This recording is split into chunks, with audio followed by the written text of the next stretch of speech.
Welcome to the Build and Inspire podcast. We meet incredible people building amazing things, so you'll be inspired to build what you're passionate about.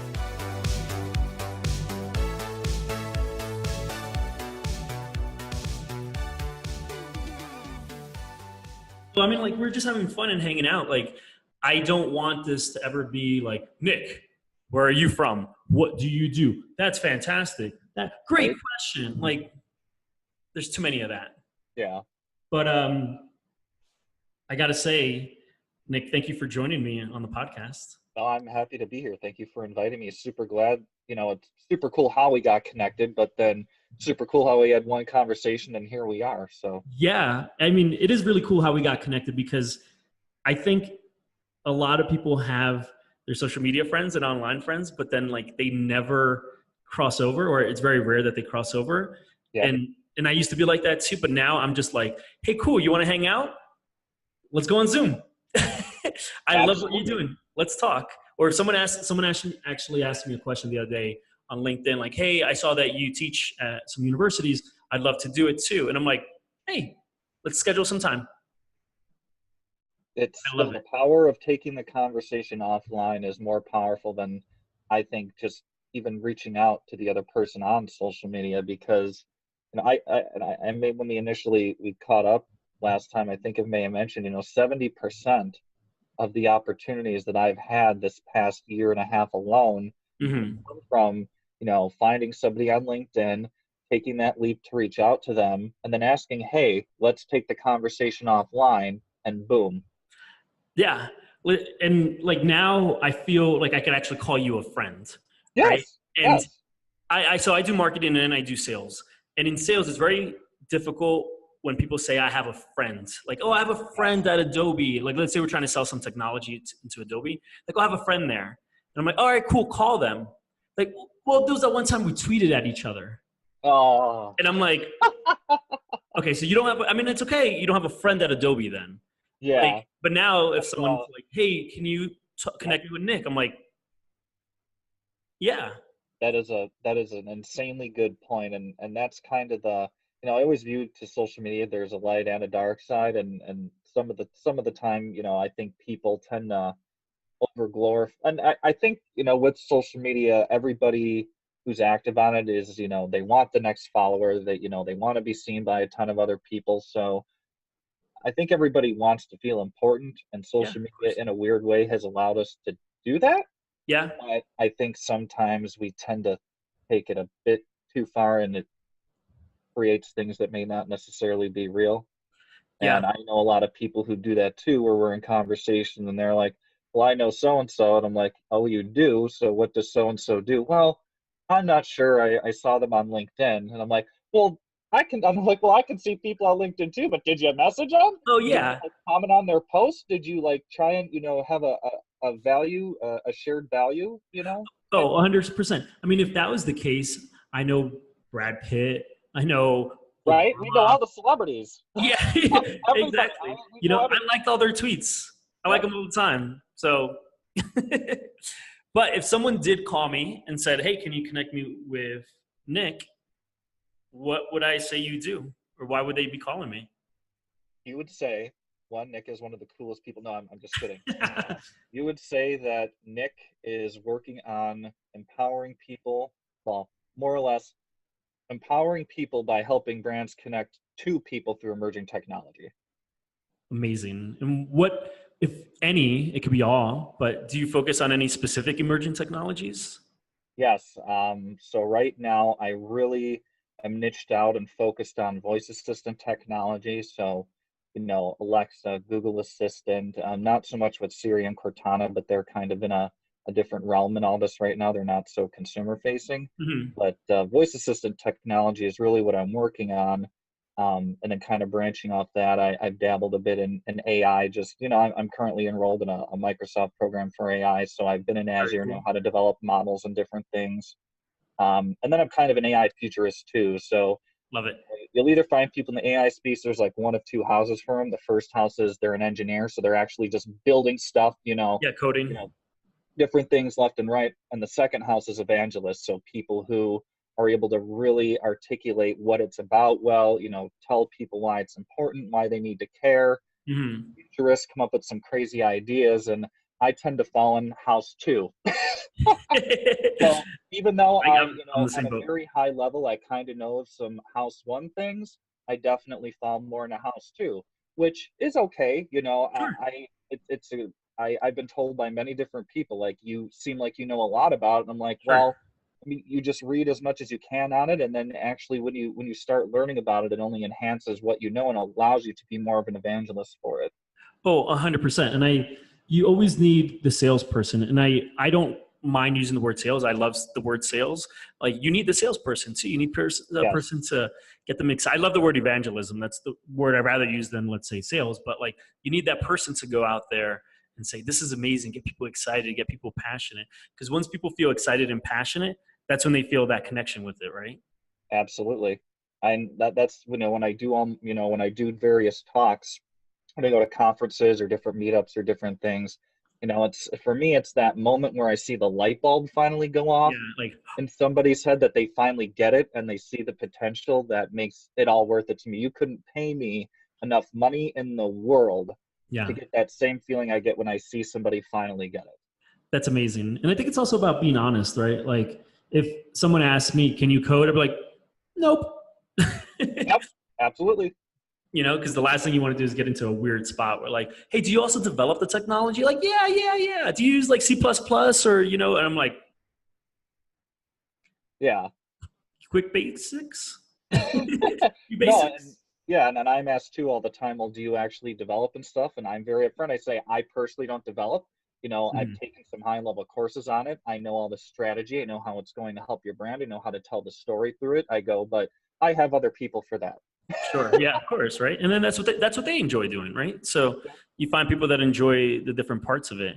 Now, do you feel that it's getting easier to evangelize for AI, or is it just still hard in like a confusing space? Yeah.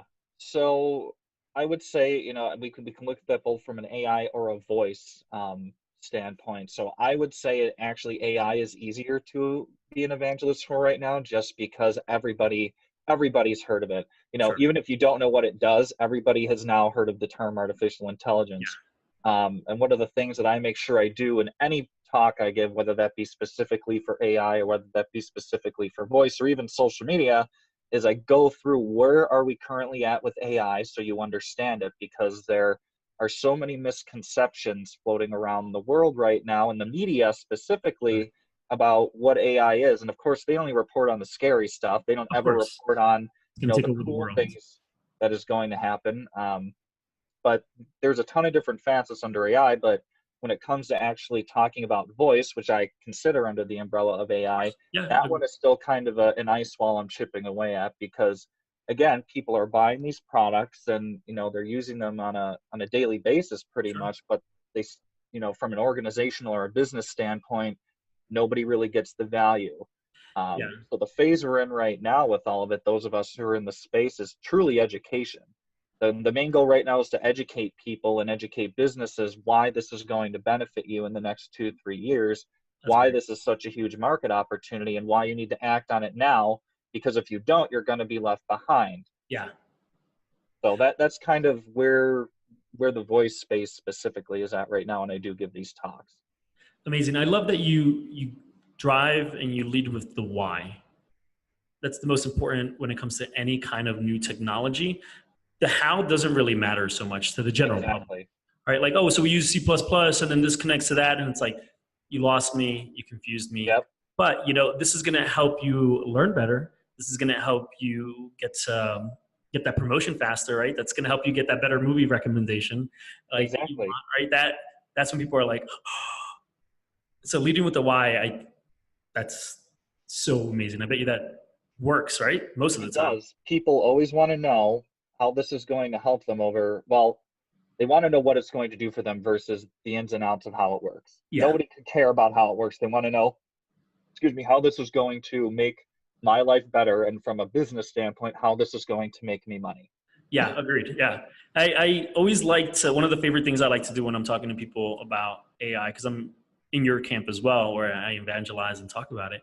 But it's I'm like, it's all around you. They're like, Yep. how? I'm like, well, you know those recommendations you're getting on Netflix. That's AI. You know those reviews that or those suggestions you're getting on Amazon. Like, you bought this, you should also buy these. I mean, I know some of that is also human supported, like Mechanical Turk and things like that. But AI plays a part. Well, and the same can be said for social media. Every time you log on to Facebook, Twitter, LinkedIn, there's an algorithm powering that news feed, which is and basically artificial intelligence learning from what's put in there and optimizing it, every millisecond. Yep. So everybody is touched by it every day. I just think we've become so accustomed to the magic of these technologies that we don't realize it. And, there's a reason, like, I've always loved technology, and it's not, people are like, well, it's because you're a millennial and you grew up with it, and it's because, and I'm like, no, no, no, no, no. I go, if you really sit back and think about all of the insane, crazy things that we've been able to create and do because of the technology that we've created, Yes. it's mind-blowing, and it actually almost becomes overwhelming because who would have thought, I always bring up this example because I do this often in my car, and it still blows my mind every time. So I drive a Nissan Maxima. I have Apple CarPlay. Mm-hmm. So when I plug my phone in, it connects to the audio system and everything. I am driving down a country road, to my full-time job during the day, and I'm like, hey, Siri, and, it pops up. Did she pop up now? I was going to say it didn't go up there. I thought you were going to make mine pop up. I'm like, hey, Siri, and then Siri comes up, and I ask for the song that I'm thinking of in the moment. And because I'm subscribed to Apple Music, you get everything. And, I tell Siri what I want. Siri plays the song. That song is then being streamed literally from outer space because it has to go to a database, connect to a cell tower, a bunch of servers, and it's there in full, audio quality in my car. Yeah. How amazing. And like almost any song.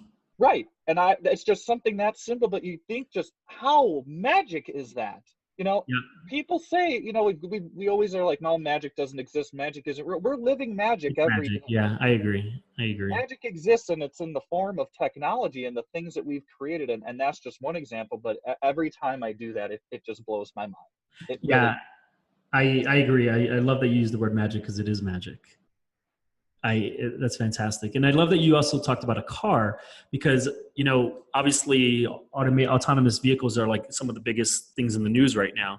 And I sometimes talk to someone, they're like, I don't want my computer anywhere near my car. And I'm like, hey, what year is your car? They're like, 2011. They're like, it's an older car. I'm like, that's pretty much a computer. As a computer, yeah.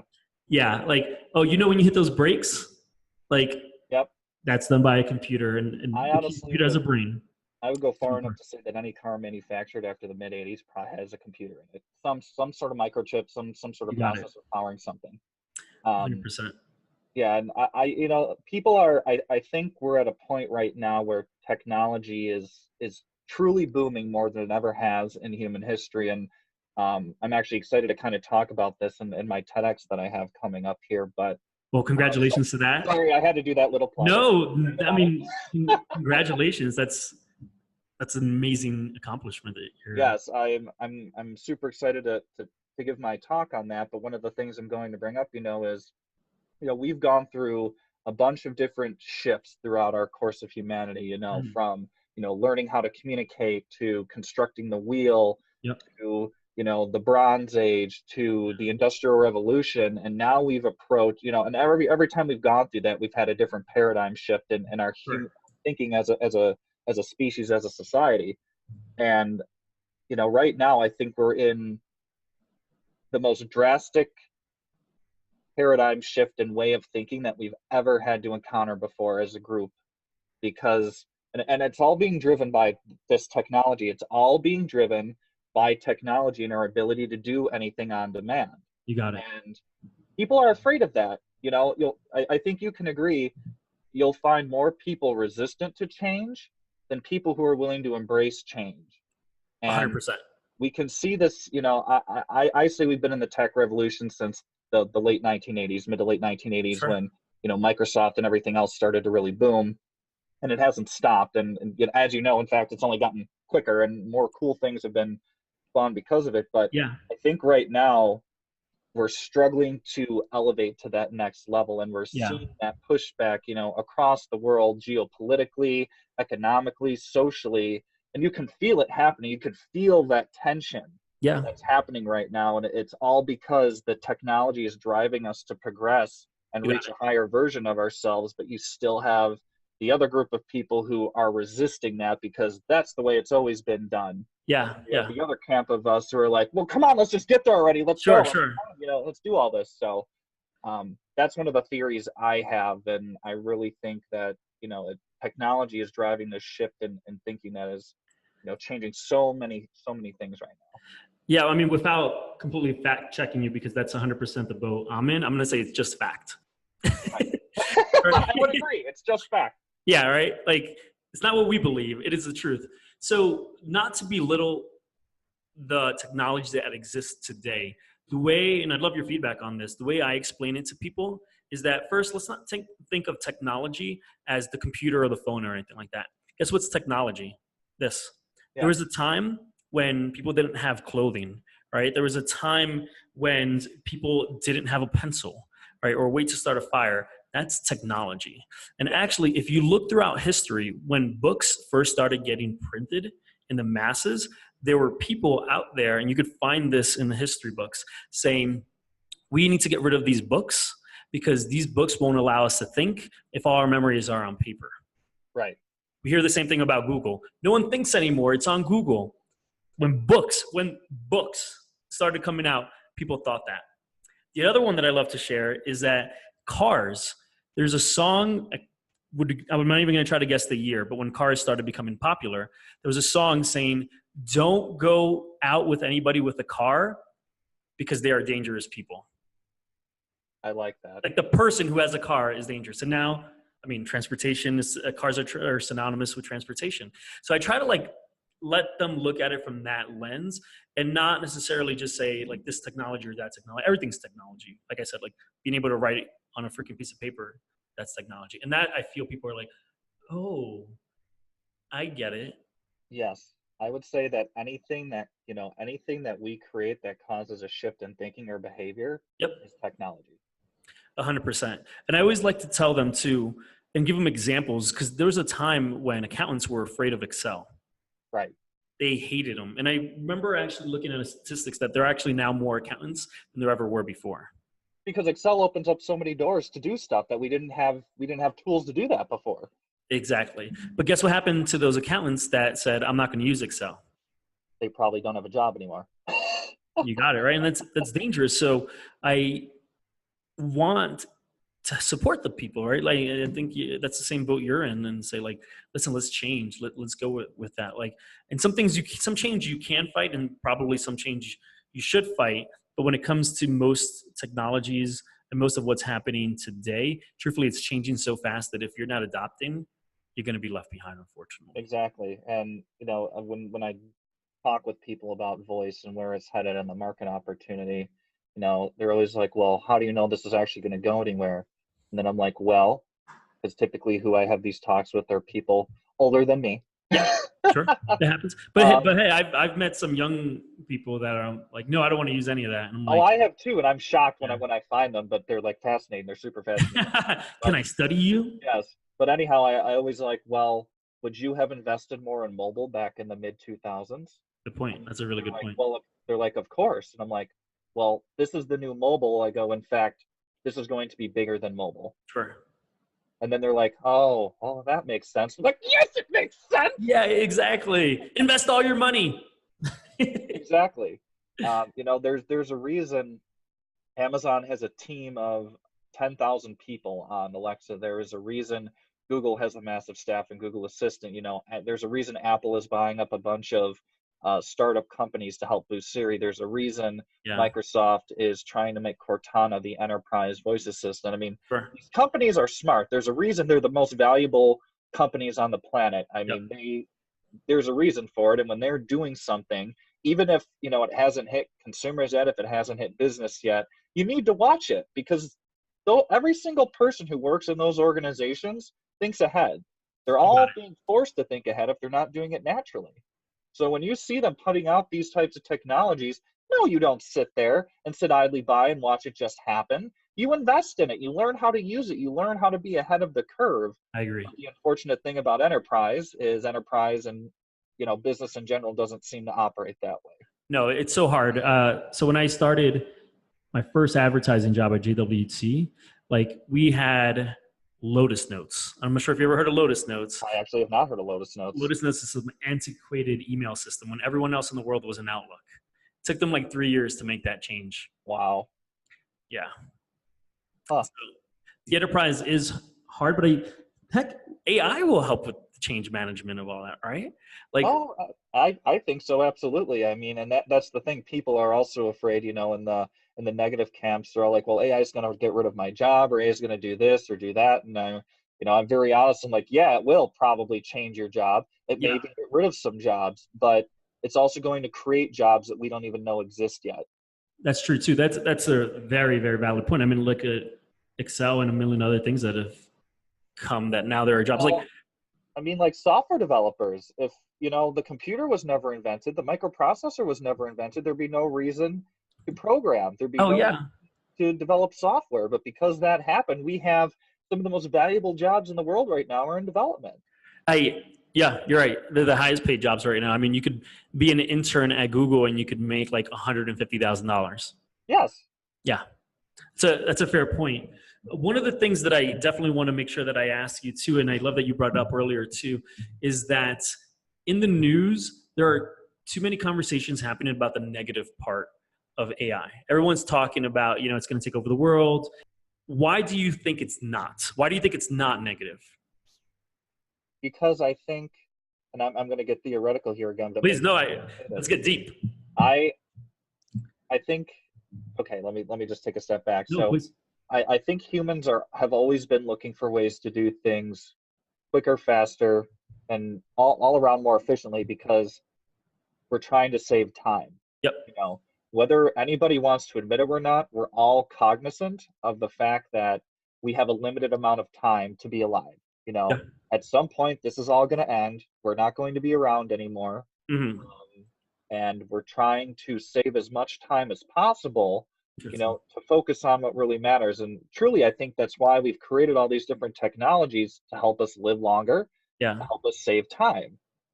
So I get everybody who is saying, again, the negative camp of AI where they're afraid of job loss or they're afraid of, AI programs making things more efficient. But I tend to take a bit of a different stance on that and say, well, right, but at the end of the day, AI is going to save us so much time from all the BS that we have to deal with on a daily basis. Like, I'll tell you what, Leo, I hate writing email. I think it is a waste of time. Mm-hmm. I hate it so much, but you have to do it. Yeah. I could have an AI program, sift through my past email conversations, and I could just ask it, respond to this person, give it a couple of different things to go off of, and it drafts the email. That's going to save me so much time to focus on other things that are more important. Yeah. And even things that we don't realize take up time, like grocery shopping and cleaning the house. And, it's simple things like that AI is going to really just make, I wouldn't say null and void, but it's going to make it so efficient that we're going to actually have, I think, a tougher time realizing what we're going to do with all of our free time. Yeah. What we're going to channel that energy into because we've been so bogged down by the amount of menial little tasks that we have to do. I agree. And the way I share that point of view with people is CPGs. So CPGs stand for consumer packaged goods. That is one of the pieces of technology that has made the biggest impact in our lives, right? And something people don't think about, right? Think about bread, think about cookies, think about health food, et cetera. It comes in a package. That actually is magical because back in the day, we're like sitting at a park, you're like, hey, I want some bread. You have to go to the baker, right? The baker would have to bake it, all that kind of good stuff. And then when are we working? When are we actually doing anything that we love? When are we creating art? When are we doing this? No, because you have to do it. And if you would have talked to someone back in the day and been like, well, it could come in a package, but like, why? I could just go to the baker. Yep. It's the same kind of thinking now. Like, I could just write email now. Like, why? But I'm like, no, freeing up with time is fantastic. And I have a very, well, pretty much the exact view, but I'll add to that. I believe that humans having the ability to not work is actually a fantastic thing, I right? couldn't agree with you more. Because now you could pursue anything and everything you wanted to. Did you want to write a book on philosophy? Go ahead, right? Actually, do you still want to be an engineer and create things? Go ahead. Now you have the time and the money and the freedom to actually do it. You want to paint? Go ahead, right? And it's only going to bring us closer and closer as humans. As humans, because of social media and all of history, we just want to connect. Yes, So now you and I could just have conversations about life all day long. exactly. And I think it's hard for people to wrap their mind around what a world looks like where we don't have to work. I mean, this draws into so many socioeconomic and Sure. geopolitical questions. Ultimately, money may not exist anymore, government may not exist Universal anymore, income. universal income, and these are all things that, I'll just be honest, the common layperson, I just don't think can grasp. And because it's true. I mean, even talking about it with you, I think we're even both sitting here like that. It's such deep stuff. Of course. Um, Yeah. but it's on the People probably listen horizon. like they sound crazy. Yeah, but and I'll say to everyone listening, I know we do sound completely crazy, but I'm telling you, like this is on the horizon. It's going to be here, before we know it. I mean, throughout my lifetime, I can't even imagine, by the time I'm 60 years old, what the world is going to look like. And There's no way to imagine that. I'm sure our parents, our grandparents, thought the same thing. Like, looking at the evolution, like my grandparents were born in the 40s. I mean, to be that old in 2019 and have just seen just so many changes and shifts. I mean, I can't even imagine. Oh I yeah. can't even imagine. Okay. Eventually I may be the 75-year-old guy who refuses to learn the new technology because I'm just too old at that point Yeah, now. exactly. Like forget this stuff. The one thing I do want to bring up and chat with you here though with is something that I've You been bring up anything. talking with a lot of people in the AI and voice space about. And as much as we can be an evangelist for the technology and promote it and look at all the good that it's going to do, um, the limitation I think still falls within how we design it. None of the tech companies is as you know as as much money and resources that they're pumping into and aren't really looking at the ethics of Mhm. what they're actually creating. I mean, Interesting. we're creating potentially an all intelligent being that can process data more efficiently than our own brain can. And as we're creating it right now, it's going to latch on to the things that the creators put into it. You That has know, bias. bias, whether, think about it. And I'm just going to say this, we know the tech industry is whitewashed, male whitewashed. And I guess I don't necessarily mean whitewashed. It's predominantly male. It's predominantly white males who are in the tech industry. And, not saying that everybody's racist because who's like that. I believe that's not where I'm going with this. But I'm No, no, saying I is, get it. if you have an inherent bias that you don't even consciously think of, Mhm. you're programming that into an intelligent system or an intelligent being. That bias is getting built into it. And as a Right. matter of fact, I don't know if you've seen this in the news recently, but they proved that Amazon's facial recognition platform was targeting, uh, you know, Black African Americans more so than any Black African Americans. I didn't hear this actually. I missed Yeah, this. Black African American women more than any other race. Police were using it, and that was proven that Interesting. the AI had bias built into it. You can see that even in Facebook's newsfeed algorithm. Yes. There's certain content and certain recommendations that pop up in the newsfeed, Political content, yes, especially. is inherently biased. And I think these are all, questions that we really need to think of as we're building this. And like I said, I wish I was a programmer, and I wish, I was more in tune with that, because I would be telling people this left and right if I was working for one of the big tech companies that we need to Sure. focus on the ethics. We need to focus on what we're actually creating here. Because as we've known throughout our history, whether it's a good idea or not, we are going to build it anyhow. Yeah, of And course. And if we're and not building it, some other country is going to build it or something like that. exactly. For And we're seeing that with Facebook right now. We're seeing, it was interesting when I went to that digital summit Seattle conference this week Mhm. back in February. Randy Zuckerberg was there. She was one of the keynotes. Wow. Yep. And she was talking about, how Mark recruited her to Facebook very early on. and a bunch of that stuff. And as she was giving her presentation, she said, early on when we were creating it, we were excited because we were like, oh cool, we're giving everybody a voice. Like this is the first Yeah. time this has happened in human history. And then she says, as we kind of tumbled down the rabbit hole and got deeper into it and started seeing what was happening, she said, oh no, we're giving everybody a voice. Yeah. And we can see that, everywhere on social media today, where people are tearing each other down, Especially Twitter. right. People are Yeah. getting harassed, people are getting death threats, and it's so easy to do because it's digital. It doesn't matter. You're not face to face with that person. It's a different type of communication. And Mm-hmm. when they were building this, their goal was to connect everybody. But it's hard to see what the Sure. future is going to bring. And AI is one of those things that is going to blow Facebook out of the water in Of terms of course. what it's going to do. Yeah. And we cannot have it be biased. We cannot have it be, racial. We cannot have it target certain subgroups of people. It needs to be fair and equal for everybody. It needs to truly be an omnipotent being Yeah. that is away from any type of bias and needs to be ethical. And I really think that's something that needs to be talked about more, and people who are in the space need to be thinking about more. I agree. So if you were hired by Amazon, Google, Microsoft, let's say tomorrow, and they asked you, Nick, how do we actually fix this? How do we make sure that it's not biased? How do we make sure that it's ethical?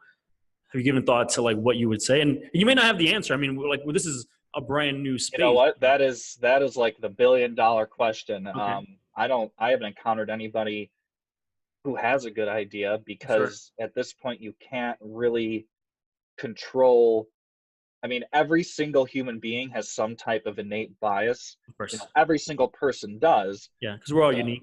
Right. If we're responsible for creating this, I don't really know how we're going to get past that unless it gets created in a way where it can construct itself. But even then, Yeah, but then like gathering all of our information that already is biased. So I really don't have an answer. I think somebody somewhere will figure it out. Sure. I don't think that person will be me. That's how cool as that would be. But I do know that at least out of all the tech companies, Microsoft is really thinking about this. I had a really good discussion with her name is Noelle Charité. She actually was on the original dev team for Alexa at Amazon, and she now works at Microsoft as a director and an evangelist for AI and everything. She travels the world, and her and I had a fantastic talk at Digital Summit about all of this and how people aren't thinking about the ethics, and how technology is so male whitewashed that all these biases are being built into the software, and that really needs to be tackled. But Microsoft actually, out of all the tech companies, established an ethics center for AI. I don't think, I could be wrong, but I don't think Google or Apple or Amazon have done that. And I do know that MIT actually is funding like $1 billion AI center for ethical research, which needs to happen. Sure. So interesting. Is the government jumping in at all? So surprisingly, no. Actually, no, I'm not surprised. But it's interesting enough that political leanings aside, with all the kooky stuff that's come out of the government and Trump lately, he actually issued, I forget if it was a statement or an executive order, something saying how the United States has a priority and a goal of innovating with AI and being ethical with it, which I thought was, I'm like, out of all the kooky stuff the past, this is the one. I'm like, you say something that's actually like, all right, I can get behind you on that one. Yeah. Interesting. What's funny is that you saw me moving just a little bit earlier, but I did unplug this before our call. Oh, is that your echo? Yeah, because I'm like, we're gonna be saying her name so many times. You know what? Give me a sec. I'm gonna pause mine too. Hang on. I love it. Okay, we're good. Yeah, did she light up at any point during this conversation? Surprisingly, no. But when I was doing that masterclass interview with Murray, I was talking about Alexa, and it kept going off. So I'm shocked she hasn't made any noise so far since we've been on the podcast. Amazing. So, are there any governments out there that are jumping in and like saying we need to be having these conversations? I know there are obviously governments are investing in this in the billions. Off the top of my head, I know China is really trying to become the world leader in AI. Yes. Are they investing in ethics? That I don't really know. Um, Yes. I know many countries in the EU are really trying to make some developments. Are they focusing on ethics? I don't really know, Yeah. because I think at the end of the day, everybody is so focused on, developing the technology, leveraging it for enterprise and doing all these cool things with it. No one is really focusing on the ethical part of it. And Makes sense. I think we're going to be, pardon my French, bitten in the ass by that if we don't Oh, act on that oh soon. yeah, of course. No, we need to figure this out. Yeah, 100%. I because think a lot of I don't want general AI to happen and it all of a sudden targets a certain group of people and wants to commit genocide. Like, agreed. Agreed. So what do you? So actually, so for those that may not know, you just said general AI. I was going to bring this up as well. What do you mean by general AI? great question, actually. I'm glad I said that so we can Yeah. talk about this. So, um, in the talks that I give where I go over where we're currently at with AI, there are two different quote unquote types of AI, I guess you can call them, Yeah. that we currently have an understanding of. And there it's narrow AI, which basically is artificial intelligence designed to do one thing extremely well. Got it. And then there's generalized AI, where really human beings, it's just kind of let loose, and at this point it makes its own decisions, it sifts through information on its own, Yep. it can do things at will. That's generalized AI, and right now where we're at is narrow. So we're trying to work towards general. The goal is to get there at some point. I really can't give a time frame of when that would be, Yeah. but that is what everybody's trying to work towards. But where we're at right now, and probably will be for the foreseeable future, is narrow AI. So developing algorithms, developing tools, developing machine learning models Yep. that can just do one thing extremely, extremely well. Yeah. I thank you so much for explaining that because I know a lot of people actually don't know that. The way I explain it usually is I try to talk about our intelligence. I'm like, I could see, I could hear, I could feel, I could touch. Just being able to do one of those things doesn't necessarily make me intelligent, right? Right. My intelligence comes from being able to put all those things together and then think and have thoughts. And that's what general AI does.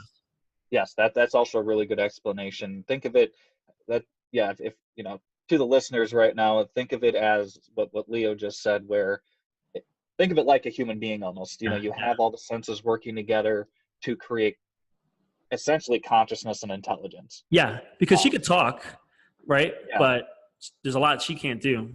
exactly. But So this has changed my life a lot. And the truth, and I'd love to get your thoughts on it, but also if you have any research on this or any statistics on this too.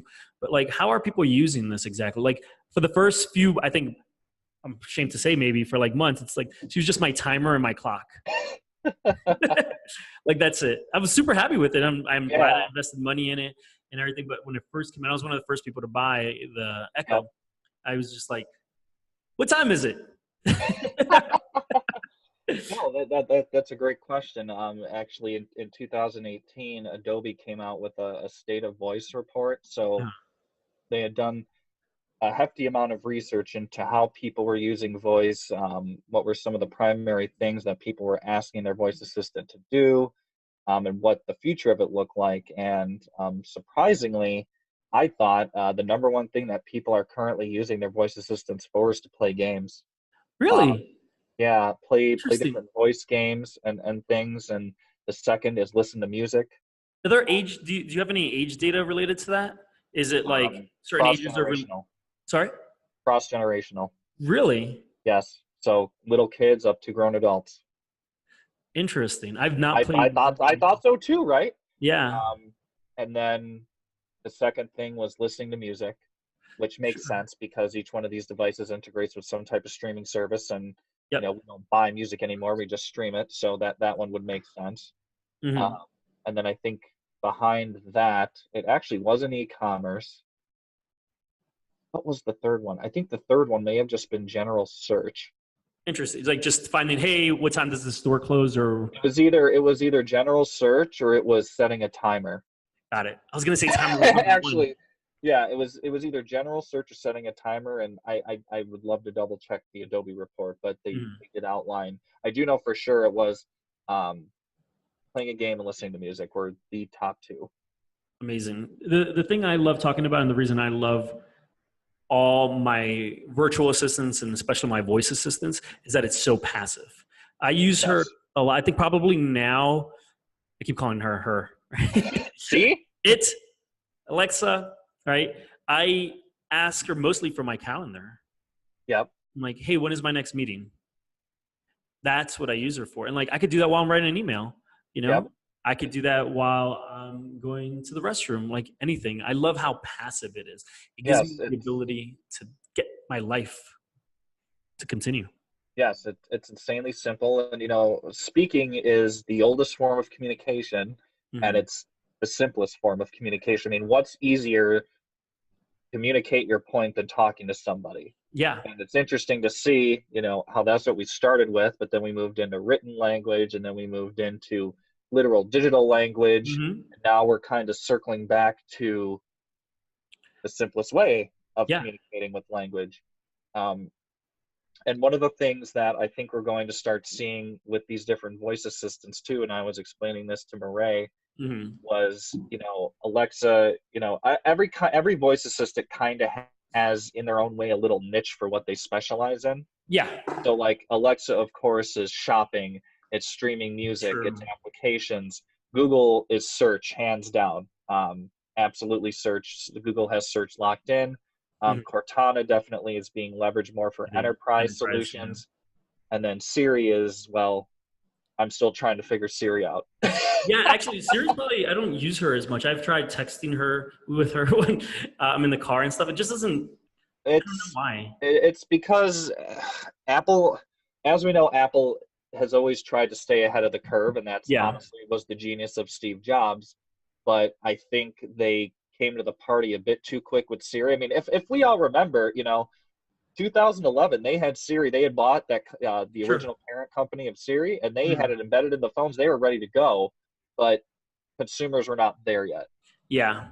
And I think when they saw people weren't using it, I know for a fact, from what I've read, that they pulled a ton of people off of the dev team. Uh-huh. They only made, Interesting. you know, updates, quote unquote, as they needed to, Yeah. to keep it fresh, to make it not seem so stale. But overall, the technology suffered. So Sure.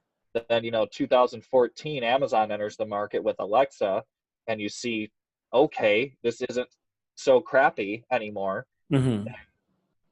Enter 2016 with Google Assistant, and you're like, okay, this really isn't that crappy anymore. Yeah. Apple sees that, and they're like, oh boy, did Sure. we Because, did yeah, we they beat miss them this now. boat? Yeah. Yeah. So kind of circling back though, so we're seeing these different voice assistants specialize in different things. So one of the things I've always talked about is if we're looking at this, this ecosystem of voice connected devices and Internet of Yeah. Things and everything kind of talking and interacting with one another, they all need to play nice together. You Yeah. can't just have Alexa here, Google here, Siri here. They all need to work. And I actually did find out from somebody I know that they are currently working on a back end to connect all of the devices. Oh, like So, standardization. yes, so you could be having a conversation with Alexa, but then that conversation can carry over into Google, can carry over into Cortana. That needs to Um, happen. it does, because that's one of the limiting factors. I always recently, up until recently, I've always thought of this as like the HD DVD Blu-ray war, right? Where Oh, you have you a got it. I was just format. going to say that. Yeah. Yes, you have a format, and there's a duel going on for what format is going to win. But Yeah. up until recently, I was always like, Alexa, Alexa, Alexa's going to win. But when I started thinking about it, I'm like, well, voice is different though, because what research is showing is people who become used to one voice assistant, Hmm. that's the one they're kind of going to go with no matter what. Yeah, it makes sense. And when you have an environment and an ecosystem of people with a bunch of different devices, people aren't just going to give that up. You need a way to combine them all so it's a seamless experience, Agreed. and that's what they're working on. So ultimately, I could see somebody even having multiple ones in their house, like you use Alexa for your shopping, Yeah. Yeah. or to play a game or to stream music, but then you need to find out some information, so you use Google for that search. I've thought Uh, that, like, for my own use case. Like yes, for Leo, I'm like, I need to buy both. Yes, and then, bring Cortana into it. Maybe you have a home office, but all your home office applications are run on Cortana. And again, I'm still trying to figure Siri out, but I think you get where I'm going with that. Yeah. No, I see where you're going, definitely. I mean, it's still happening. And one of the biggest companies that really always did this was Apple, like you just mentioned, and Sony, right? Like Sony always had their own charger, always had like their own thing, and they're on that. Proprietary. Yeah, exactly. Well, I mean, how many times is like, like I have this that charges with micro USB, and this charges with USB, and this charges with Yep. Apple. Let's just focus on Apple. Fire cable, lightning cables. I'm like, I really just wish this was micro USB. So when I'm hanging out with my friends and they have an Android, I'm like, yeah, let's connect. Or when they ask me, hey, can you plug in my phone? I'm like, I can't, but I want to be able to say yes. Right. And I think, because the tech companies, I think, realize with this, they have to start playing nice with one another, or the Yeah, technology is going to suffer. Because we're starting to see more partnerships between like Microsoft and Amazon, and Apple and Amazon. yeah. And, I think the hand is being forced to move, because in an environment like this, you can't have proprietary stuff. It needs to happen. I mean, just even for the good of humanity, based on what we were just talking about, our philosophies that will happen because they're facts. Exactly. We're not BSing here. This is all fact. Yeah, this is prophecy, right? So they need to make that happen. You know what I mean? I get bottom lines. I get budgets. I mean, I run a business. You run a business. I get that. But for the good of humanity, we need to start standardization now. Yes, and it's coming. When I talked with her, she didn't really give me like, an ETA when that was coming. Yeah. They are working on it. Interesting. When you said she, I'm like, did you ask Alexa? Is that who you're having a conversation with? Alexa could talk, that's Yeah. hysterical. What's funny is I did for myself, like I was saying, think exactly that. So I use this for my shopping. I use this for my timer. I'm so used to, but then actually I have an iPhone, but my real business ecosystem, my email, everything is on G Suite. So Google, right? So I'm like, I need both. And I actually ended up, this is a bit different, but I ended up buying my grandparents, who know mostly Spanish, Google Home though, because Alexa at the time languages. Yep. didn't have Spanish. Maybe in Spain, I think, in Latin America they do. But here in the States, you can't put her on Spanish without a hacking. Yes. And let me tell you, the Spanish version of Google Home works fantastically well. I'm sure. I've read that the infrastructure and how Google Assistant is designed for multiple languages, Alexa can't even jump into the ring. Yeah, I think that's a huge miss, because I mean, even think about, every other country in the world that speaks a different language. Right. Do you know who's the second biggest? Is it even English that's the biggest language? Or, it might be Mandarin, right? Or it might be. It's actually English, and I'm going to go ahead and fire off here and say that Spanish is coming in second. Interesting. But kind of actually going to your point about, it being adopted in different countries. So I actually just read something yesterday, actually, that, so, we look at the US, and, Alexa has about 60% of the market right now. Yeah. Of the smart speakers. Google has about 30%. Okay. And then everything else kind of is jumbled in there. But then you look at Australia, for example, and Australia, it's about 60% of the market is Google. It's like 180. I didn't know that. Interesting. Yeah. So in Australia, more people actually have adopted Google Assistant and Google Home than they've adopted Alexa, which makes sense because Amazon, they had some problems with Amazon I was going to say to begin with. Yeah. But it's interesting to see what different countries, groups of people are adopting the different types of assistants. And when I was chatting with my friend Ming a couple weeks ago, she even said that, most people are using Google versus Alexa there. Makes sense now that I think about it. Which, it's funny, of course, Americans mostly use the voice assistant that's based on capitalism. Sure. Well, yeah, I think I love that we're having this conversation though too, because it's really important for us to not just have a U.S. centric point of view. Yes. You know what I mean? So like, let's talk about it, because this is going to have such a big impact on humanity that we should be looking at this across the globe. Yes. This should be a global conversation, right? Maybe that is part of the answer to what we were talking about earlier. Like, how do we figure out that this doesn't have bias? Is by having everyone in the world. I don't know how that looks, how that scales, how that works. Again, I'm not solving that problem issue either, but like everyone needs to be involved. It can't just be one country that leads this. Do you agree? Or I know I do. I think the one thing holding that back is we still have a lot of countries um, on the planet who don't have access to internet. yeah, that's true. And I think that is probably, I mean, heck, we even have rural areas in the United States that still don't have quality access to internet. And Yeah, I think as long as that exists, it's going to be very hard for everybody to kind of get on the same page and get on board with this. yeah. I do know, with the arrival of 5G and all that stuff, that's supposed to change things, but I do know there are a couple companies working on actually providing a global internet satellite network. Yeah, Facebook is doing it even when they have the hot air Yes, balloons. Facebook is doing it. Crazy Elon Musk is doing it. What's he not Actually, doing? I know, right? Actually, I think Richard Branson, and I could be wrong there, but I thought I heard Richard Branson was working on Virgin. something Yeah. too. But they are trying to build a global internet network because, I mean, really, when you think about it, if we're going to have self-driving cars, if we're going to have, drones dropping off our goods, if we're going to have all these internet-connected devices, internet needs to be everywhere.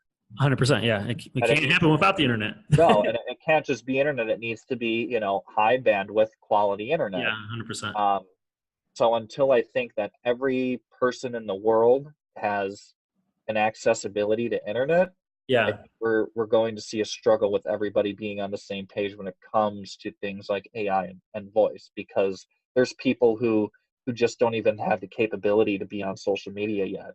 Yeah, well, that's true. And even if you think about it, actually, even like countries like China that restrict the internet, like, are we really going to get the point of views and the opinions of Right. people?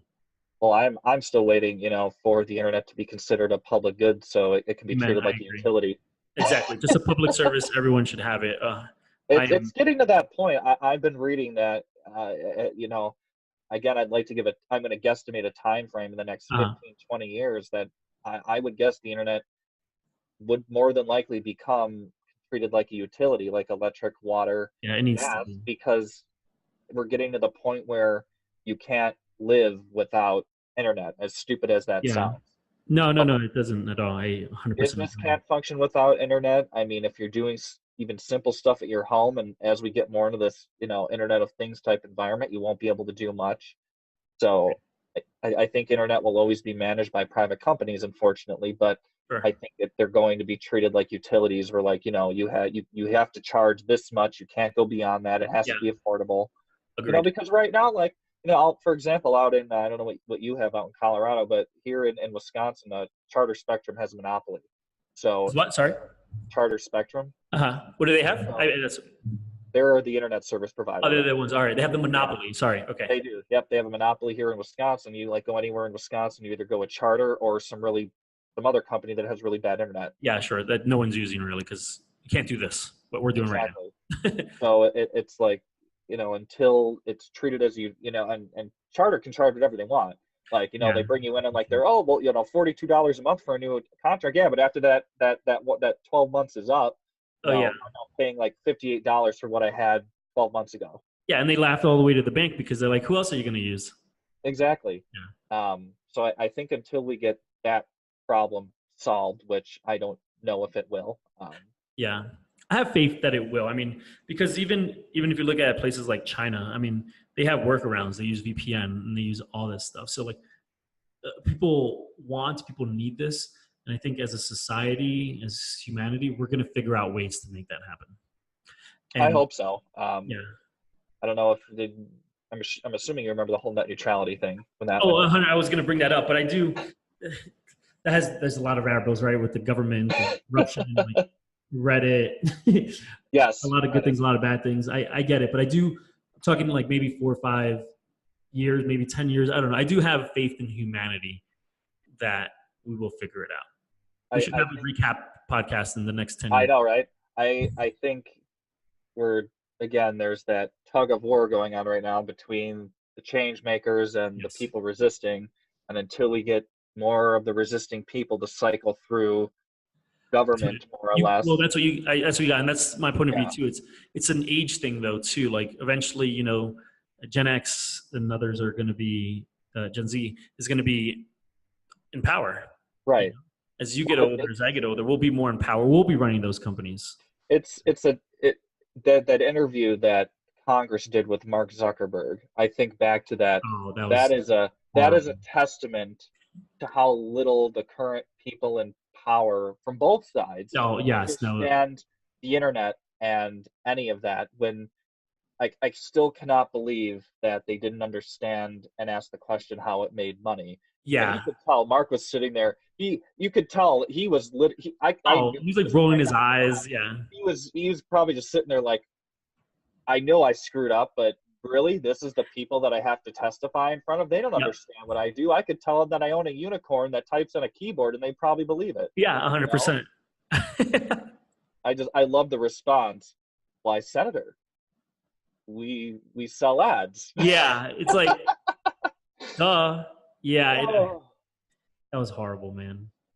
I don't know. But it shows the level of where our current leaders are, and I Yeah, think as we get younger people in there, or people from millennial, yeah, younger Gen Xers and Gen Z, I'm hopeful that we'll start to see more of a positive change in yeah. various areas when it comes to all this. And in many ways, we could look at it from a very positive perspective that happened because now people like you and me are talking about it, and people maybe, yeah, I mean, you and I are probably bad examples because we're out here in the world talking about it, evangelizing, creating content. But I hope that there is someone in the world, regardless of the age, that saw this and was like, shit. I didn't know this was happening, right? This kind of uncovered everything, right? Like if Yes, that didn't absolutely. happen, we would have gone through like, no, they get it. Of course they get Facebook, right? Like, duh. Or even if you don't understand what Facebook is, you could understand business models, right? We sell ads and views and eyeballs to companies for information, blah, blah, blah, right? Like we were just like, everyone gets it. But now we actually Right. saw, right? Well, So it's that's a it's positive. crazy. It's crazy to think too, with how long social media has been around for about, almost between at 10 years for sure. I think, Sure, back in definitely. 2008, 9 is when Yeah, it I mean, really. there's always coming from the social media world. There's a lot of people that argue this a lot, like message boards and news groups. We're going. Yeah, but like That's social media technically, but social media as we know it today, yes. right. And it still boggles me how many companies still aren't even on social media. Yeah, And here you and I are talking about AI, and I'm doing all these talks on voice, and there's people who haven't even wrapped their mind around social media yet, or no, understand the value of social media. I mean, I was pitching a client. I'm still in the pitching process, but she's a younger person, but she totally did not understand the value of digital and social media, and still thought that allocating money towards commercials and sure. things of that sort were the way to go. And I'm like, oh boy. Yeah, yeah. I mean, there is still a time and a place for those other traditional Right. medias, but yeah, not understanding the value is something that I still run into. But I do look at it as an opportunity for myself, and it's like we're evangelists, right? We have the opportunity now to teach that person, and luckily that person is going to you versus someone else, right? Right. So, and but that's one example. I've come But I across agree. I see multiple that all the people time. who still don't understand social media. And I mean, so my full-time job, so I think I told you I work full-time and then I run my company. Yeah, yeah. Yep. So my full-time job is in transportation. Talk about the most archaic industry that it currently exists in the United States. I mean, Or the industry that's probably going to be impacted by the most from AI. yes, that's going to be impacted the most by these technologies. But seriously, talking about the most antiquated, archaic I industry that bet. we have in this country, um,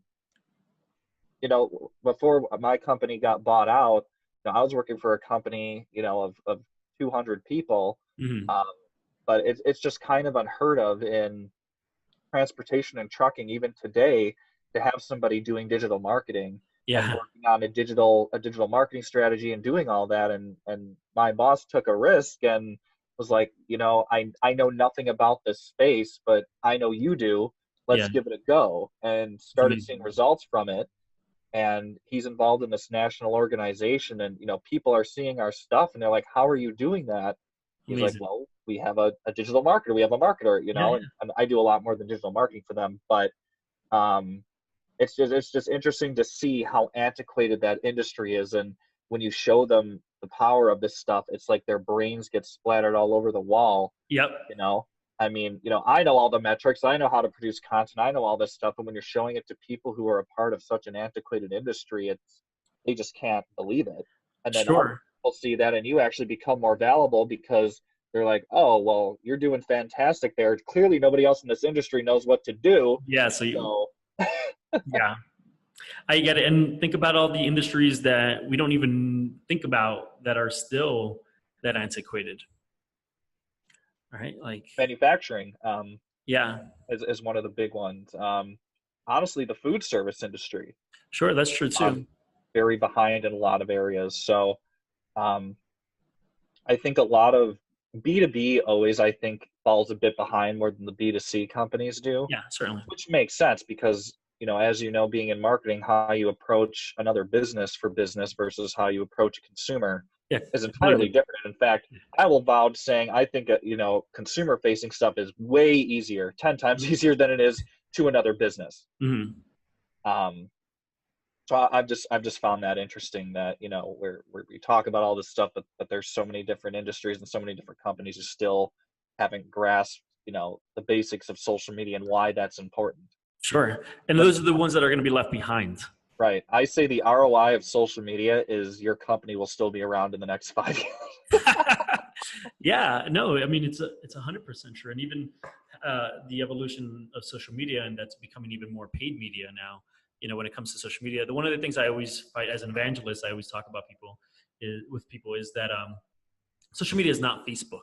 Social media is not Twitter, right? Social media is every kind of communication platform that we have, right? Slack is a bit of social media. There are plenty of our marketing Slack channels. I bet you there are plenty of like AI Slack channels, Telegram, Discord, right? Those are all social media channels. And we need to stop thinking of them as Facebook and Twitter as just social media. Yes. I think. I was going to say, for the record, I got that from Socialnomics just so I don't get sued. The ROI of social media is your business will be around. Okay, I'm sorry. No, I mean, heck, you should have just said 6 years and then you would have been fine. But I wholeheartedly agree with you. One of the things, so I was part of a AI startup for a while. And one of the things that I loved is that we were actually talking to some companies in the Midwest. And they said they wanted to invest in AI because they had harder times getting talent. Yes. Right? Like all the talent goes to like the major cities, obviously Chicago, LA. Goes west or east. Exactly, right? Then they're like, we need to invest in AI now. Like the John Deeres of the world and things like that. Like this needs to happen because we're not recruiting these people. These people are not coming here. I used to live in Des Moines, Iowa, and I know even some of the rural cities around Des Moines, Iowa, they're having a hard time getting dentists, doctors, things like that. And obviously their jobs are dwindling. They need to focus on AI. So I did love seeing that those companies, the ones that you probably wouldn't think about, are using AIs, or farmers using AIs. They're using drones to to look at the landscape and tell AI like where to plant seeds and not. I'm like, that's amazing. That's super cool. It is. And I was just having actually a discussion with my boss in my full-time job about this the other day where, everybody's, wants to go to the coast, or we all think everything happens on the coast. But if you really sit and think about it, think of all the hard work comes out of the Midwest, and almost the Midwest is kind of actually where everything happens in a way. I was told in college that, if you go to apply to a job on the East Coast or the West Coast, that you're actually looked at more favorably because people on the coast have this like image in their mind that everybody who comes from the Midwest is a farmer. I'm from New Jersey. I get that. Yeah, and like farmers, they could roll up their sleeves, they're hard workers, they'll get the job done. Yeah. And I thought that was actually really interesting. I'm like, you know what though, that actually makes a lot of sense. Well, I'll tell you a story. So at 360i, I was sitting at my desk. Someone new started, who now today is like a sister to me. And I turned around. I'm like, hey, where are you from? She says, Iowa. I'm like, Carrie, I'm going to tell you right now, that's someplace I will never go. Fast forward like 7 years later, I live there. And I started actually dating her sister. Who would have thought, right? Yeah. And then when I started dating her sister, I remember us hanging out in San Francisco and walking by a map randomly. And she's like, "Hey, where's Iowa?" And I'm like, Oh man. bam. She's like, "Nope." I'm like, she's like, try again. I'm like, okay. No, I was like, come on, man. I mean, the chances of me getting one right should have been better. It's somewhere in the middle. And but now I've lived in the Midwest for 2 years. I have a different respect and a different view, and I'm so happy to have gotten that experience and meet some of the most amazing people in the world that work hard, that are so intelligent. There's also, unfortunately, in the coasters, right? They're like, they also think they're not as smart, or just because you have an accent, even from the South, all of a sudden you're not as smart or something. And I try very hard to just correct all those people. Like the questions I'd get, like, "Hey, do you have to drive like 5 hours to go to the Walmart?" I'm like, no. Like, where do you get, like, do you get like chicken out there? I'm like, what do you think? We live in the desert? No, I get the same thing when I go to different conferences and stuff. And I'll openly admit, like, I cannot stand winter. If there's one thing that I do not like, it's winter. Thus, I live in Madison, Wisconsin. But I'll be open. I really do want to move to a coast. I really have my sights on Seattle at some point, sooner than later, hopefully. Mm-hmm. But there, people are just nice in the Midwest. I've been to both coasts, and I will say, as much as I've enjoyed them, and I'm not looping anybody into a group in general. Yeah, because I was gonna say I'm from Jersey. Yeah, and I fight the stigma though too, because my ex-girlfriend would be like, "Hey, it's like you're from the Midwest," and I'm like, I could name hundreds of people from New Jersey and New York that are just like I am. Yeah. You know what I mean? To me, like, I think it felt more natural for me to be on a coast because, I was in New York City for a conference, and, like, as I was walking around, checking out new things, it was like, okay, everybody's got somewhere to be, like, and that's how just I think naturally. So to me, it was like, this is freaking awesome. Sure. Everybody is thinking like I do. But then, like, in the Midwest, it's like it's not slower. It's just people are, I really don't want to. Slower is not necessarily a bad term, though. I think sometimes that's one of the reasons I did want to move to Des Moines, because I did want a slower pace. People are more cognizant. Not that people are slower, but like the pace is slower. People are more cognizant of life around them as opposed to their bubble. You got it. That makes sense. No, that does make sense. Here's the funny thing is, though, everyone loves talking about New York. Have you ever met anybody from Manhattan? They're far and few between. Everyone's from everywhere else. I noticed that when I was there. Okay. I just told the story. Carrie, who is one of the best marketers in the world, she ran a lot of major brands for 360i, works at Facebook right now. She's from Des Moines, Iowa. All right. Like, no kidding. Yeah. And everyone I worked with was from somewhere else. I'm technically, I'm not even from New York. I'm from New Jersey. Yeah. You know what I mean? So like people. Yeah, I noticed that. And I noticed that when I was in Seattle too, the past 2 times, as everybody I met was a transplant. Like it was very hard pressed for me to find somebody who actually grew up there. Yeah, which is actually how I defend the Midwest though too, because I used to work with agencies in Des Moines, like just either hanging out with them and different entrepreneurs and stuff. And they're like, "I'm having a hard time getting the business." I'm like, dude, you are in an amazing place. You just need to make sure that they understand why they need to hire you. Overhead is low. That's number one, right? So the prices are lower. Now, number two, those people in New York that you're working with are from Des Moines anyway, or from Wisconsin anyway. They're from the Midwest, or they're from the South or something. So yeah, exactly. They weren't growing up in Manhattan. You know what I mean? It's very hard to grow up in Manhattan because of the money situation. Right. Exactly. It's very hard to. Unless life dumps you in that area, it's hard to get into that. But it's interesting too. So when we think of all the tech companies, we think of Silicon Valley, we think of San Francisco, we think of LA, we think of Northern California, we think of Mountain View, and then we think of Seattle and all these places. But actually, Austin, Texas. Oh yeah, Austin. Like very quickly, from what I've been reading, becoming the next like tech hub, Silicon Valley-ish type area. Yeah. So is Denver and Boulder. Google just really. I didn't know that. Yep. Google just built out a huge campus here. Twitter has major offices here. Like pretty much any big. Zoom is based here, which was what we're using right now. I did not know that. I did not know Zoom was based in Colorado. Yep, they're based here in Denver, and countless other companies. So they're quickly becoming. Actually, I moved right before I moved here, I saw a sign saying, "Hey, are you from San Francisco? Move here. We're less expensive." No, it's true, and I get why the tech companies settled out there, but I think they're finally starting to realize that because of how high the cost of living is, Yes, and just you start locking yourself in a talent pool there that you don't really get too much diversification. That you got it. maybe stretching your legs a bit isn't the worst thing. You got it. And And I it's cheap in Texas. I've heard it's very cheap in Texas to live, sure. and for businesses to kind of to lay their roots there a bit. We know the Midwest is Fantastic. cheaper than normal. We know the South is relatively cheap. So Yeah, and you have happier people because they have more access to outdoor things. They have the ability to have bigger spaces. Like what I used to pay for like a studio in Jersey was over $2,000. I believe it. You know what I mean? And like I shared a wall with like every direction. Yeah, So and even if I had to pay, sorry, yeah, I was going to say I recently read that in San Francisco, oh, forget it. if you earn $100,000 a year, Yeah. technically within the city limits, you are considered to be in poverty. Yes. That's Yes. crazy. How That's crazy! I've so seen shacks crazy. online like for sale, like a shack that was costing like over $1 million. Like this That's is ridiculous. crazy. I'm like, I don't know. Like, yeah.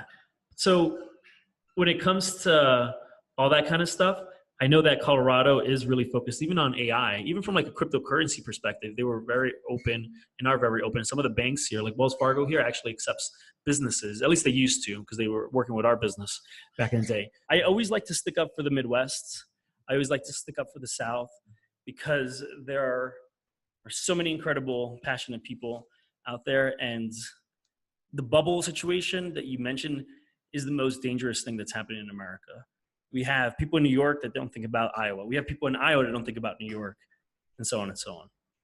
Absolutely. And then you got, the real South, the Georgia, and well, actually Atlanta's doing pretty well, but like, the rural parts of Georgia, Alabama, Mississippi, Louisiana, I'm sure there's stuff going on there, but when you think about those places, you don't really think about much of anything.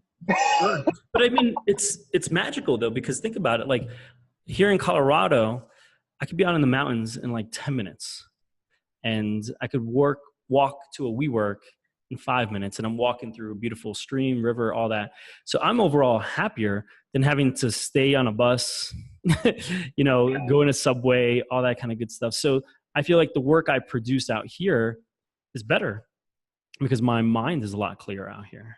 No, I believe you, and it's interesting too. So Arizona actually seems to be becoming a very large test hub for a bunch of different technologies. Yeah, well, I know the cars, right? That was a big, yeah. The cars were, and then actually, so not to go off into a totally another subject or topic here, but Please. um, have you heard of the former company called Theranos? Yes, they were Okay. the unicorn and now getting in Yeah. trouble, and yes. So I actually just today watched the HBO documentary Okay, I haven't that they seen it. I did saw the interviews. on Theranos, and if you get the chance, watch it. I will. We could probably have a whole podcast on the whole fake it till you make it thing in Silicon Valley right now and everything, and just in general with technology. But anyhow, so when they got a deal with Walgreens, Hmm. they um, opened up a bunch of clinics within Walgreens, and it was interesting. I thought that they were doing it in Arizona. Oh, interesting. Like Elizabeth Holmes had actually lobbied the Arizona state legislature to let her do this, because before you need a prescription to get a blood test. Of course, yeah.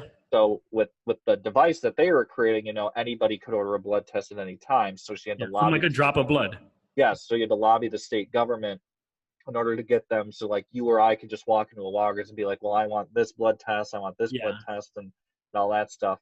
So I thought that was interesting that Arizona was kind of used as the test spot for that too. But I didn't know that. watch that documentary to get a chance. It is. Oh, I 100% will. I forgot if it was on like CNN or MSNBC or something. She was being interviewed. Yes, I saw those. lying. Yeah, dude, I don't get it. I The mean, company was valued at I think $9 billion. yeah, it was a unicorn, right? Yeah, it was Yeah. valued at $9 billion, and I think their total revenue was a couple 100,000. So it was all investor money. Um, and they were lying to people about what they could do. Yeah. And now her and her COO are currently getting sued by the US government for fraud and conspiracy. Yeah.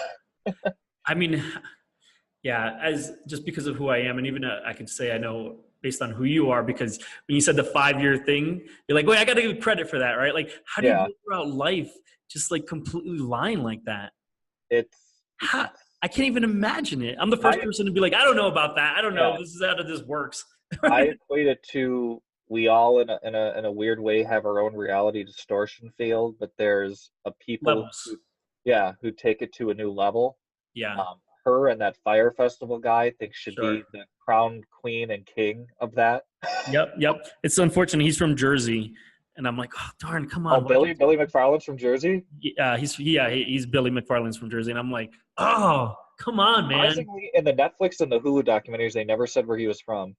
I Yeah. knew he See, was in New York for quite a while, but yep. Yeah, yeah. He was in New York. Basically, that's where he did all his business stuff. For yeah. those that can't see me, I'm doing air quotes around business. But like, talk about two people who used the power of the technologies that we have available to us to fraud so many people. Sure. And I think AI would have been able to support the investors, right, in some way or another, right? Looking at all the systems. If obviously, I mean, I'm talking about years in the future, right? If all the financial systems were connected and they were like voice recognition and pattern recognition software all being integrated together, AI would have been like, Probably would have spotted something, but instead, there's nothing like a true con artist, and both of these individuals just so happen to be masters at that. yeah. Well, I And think, sorry. no, I was So technology is helping with this. This is something I was listening to the Joe Rogan podcast. He's like, he loves the internet so much now because actually con artists, and obviously there are hundreds of cons happening online, obviously, right? But more and more, when back in the day, someone might be able to say like, yeah, the Olympics were this. And like in the 80s, you'd be like, all right, cool, right? Because you weren't going to go to the library to look it up. right. Now, if you were like, the Olympics were whenever, I could go like, Nick, you were wrong, Exactly. you know? But I think the internet and all this technology has given rise to more con artists because if you look at Fire Festival, the only reason that happened and Yeah. got to the point it was because of Instagram. You know?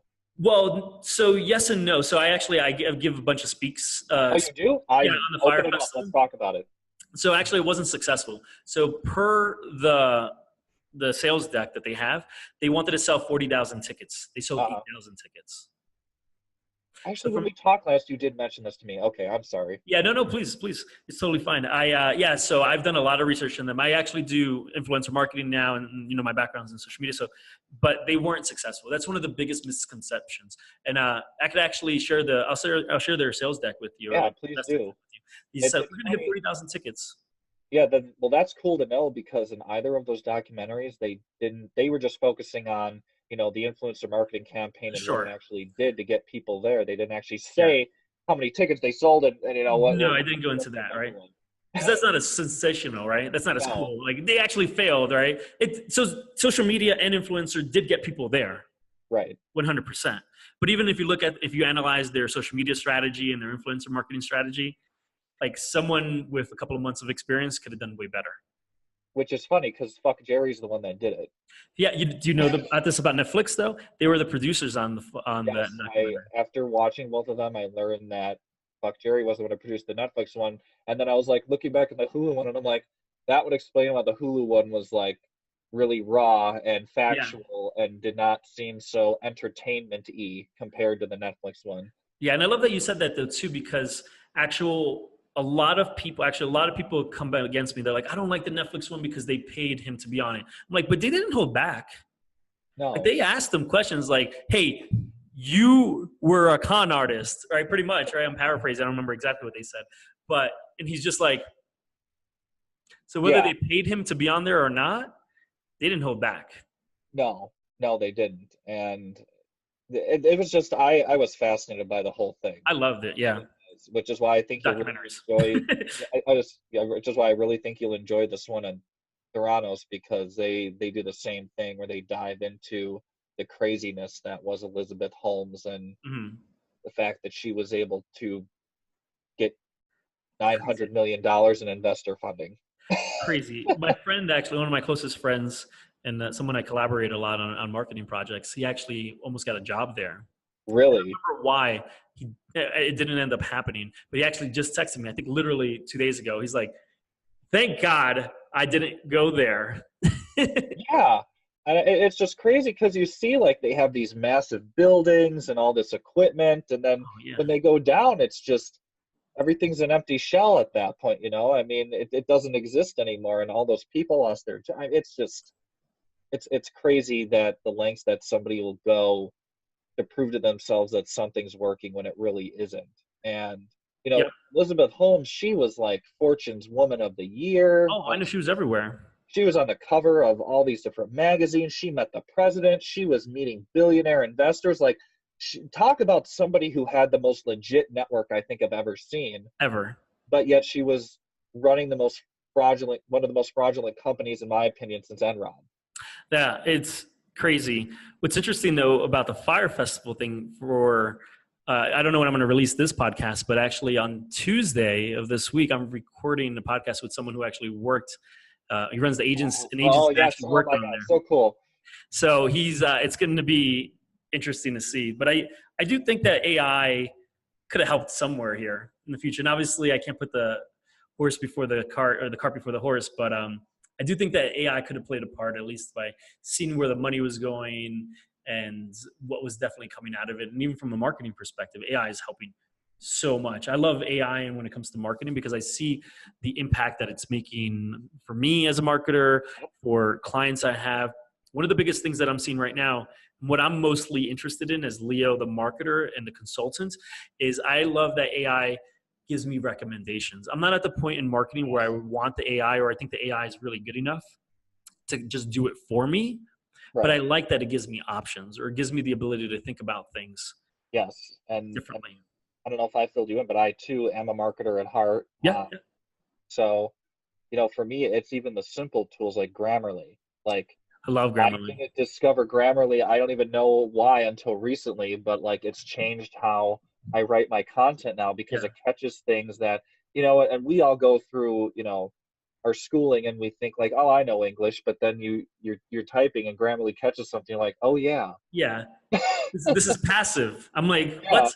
What do you you mean? know, but it integrates with all the social media platforms for the most part and website content. So it Yeah, makes it seamless to kind of work with that stuff, which is something we've never had before. But I love that's a simple AI tool that we as marketers now have. And actually, I'm going to be speaking in Chicago in May on AI and social media, and I'm going to be talking about some of the different tools that we have. And one of them I've actually been looking into a bit more. It's called Lumen 5. I don't know if you've heard of it. I want to say yes, but I just feel like I've heard of them. What do they do? Yeah, so Lumen 5 is an AI platform. Well, AI platform. I mean, essentially it is, but it's all cloud based, and what it does is you upload like a blog post Okay. to it. The AI sifts through the blog and then actually creates a video Oh, about the interesting. content of the blog, like with relevant images, relevant videos. Interesting. So you can turn any blog into a video. And this And is it's accessible now. Like I could do it for the Build and yes, you Inspire can blog. sign up for a free account and start using it today. Oh wow, that's pretty interesting. By the way, also I would love to put on the show notes any place you're speaking. Oh, So when I release absolutely. this, so everyone could Yes. go hear you speak, and especially with your TED talk and everything. Yes, Let's I add will that. I will share that with you in the show. But yeah, so Lumen 5 is a really interesting tool. There's a Mhm. bunch of data analytics tools for AI that I could get into, but there are so many of them right now. But Sure. I think the real value, with AI and specifically content marketing and social media is just going to be, like you said, recommendations. Yep. Instead of trying to guess what the customer wants, we're going to know what they need. And Yep. that's going to help us generate more effective and targeted content through recommendation, through things like Grammarly, video production, all of it I we're love it. going to know. And as a matter of fact, some of the stuff's really creepy. What I'm is it? aware. Yeah. Uh, Deep Face, I think it's called. Deep Face. Okay. It can use CGI and AI to generate any face that's put into it. Have you heard about this? Yes. Well, actually, the reason I heard about it was to talk. They were talking about, I think, on the Joe Rogan podcast about porn. Yeah. They were putting the faces of celebrities on porns. They did one of Obama and I heard Trump, about and it that one. was almost indistinguishable from the real person. And as a matter of fact, there was this website. So Adobe had come up with um, this facial recognition software, and somebody ripped a version of it and turned it into like a free version, but they just turned it into a website. So Right. what I do, I need to go back and look at what the website's called. It may not even be active anymore. But what it would do is you go to the website. Every time you went to the website, it would generate a person's face, Oh, but it was a interesting. face that has never existed before. I posted about this. Yeah. Because it was Scary. AI that was, had databased all these different photos and was scouring the internet for photos, and it would systematically put together a human face Yep. from the photos. And I will be honest with you, Leo, they looked, it was a human face. Yeah, I actually tweeted about this about whenever it came out, like 2 months Yeah, ago or whatever. but it I was a tweeted face that that didn't picture. exist. If the Yeah. face didn't exist, it How was, crazy is that? yeah, Yeah, I saw them. And at first, I thought the pictures. I'm like, I'm gonna be able to tell. Like, I was cocky, and then I looked at them like, nope. yep. Well, Adobe also came out with, and I forget what this was called too. I don't know if you're into YouTube much, but Shane Dawson did like a documentary on this a bit. No. Um, but Adobe came out with this voice recognition platform where you say a couple of sentences into the AI, and it reproduces your exact voice to a T. Wow. I didn't. I heard about that. I never used it. What I do use, I use AI a lot, even for the podcast. So after this, I'll transcribe this, and I use an AI tool to transcribe, and it's like 95% correct. Yeah, and even I don't know which one to use, but I'll say even like the YouTube one that you YouTube one is upload, good too. Yeah, I use it's pretty Trint. good. But Yeah. it's crazy, and that's where we're at with it right now. So as we've been talking about, when you think about where we're going to be in 5, 10, 15, 20 years, Oh, it's in the. It's you're like you said earlier. Like, there's no way to imagine it. There's just really not, like, all the possibilities and all the amazing things that are going to happen. What's interesting though, what you were talking about, the face and the voice. Now we need another AI tool to detect that fraud. yes, right? We need to build an AI to beat the AI. Yeah, exactly. One question I wanted to ask you, speaking about like evil AIs and all that kind of good stuff.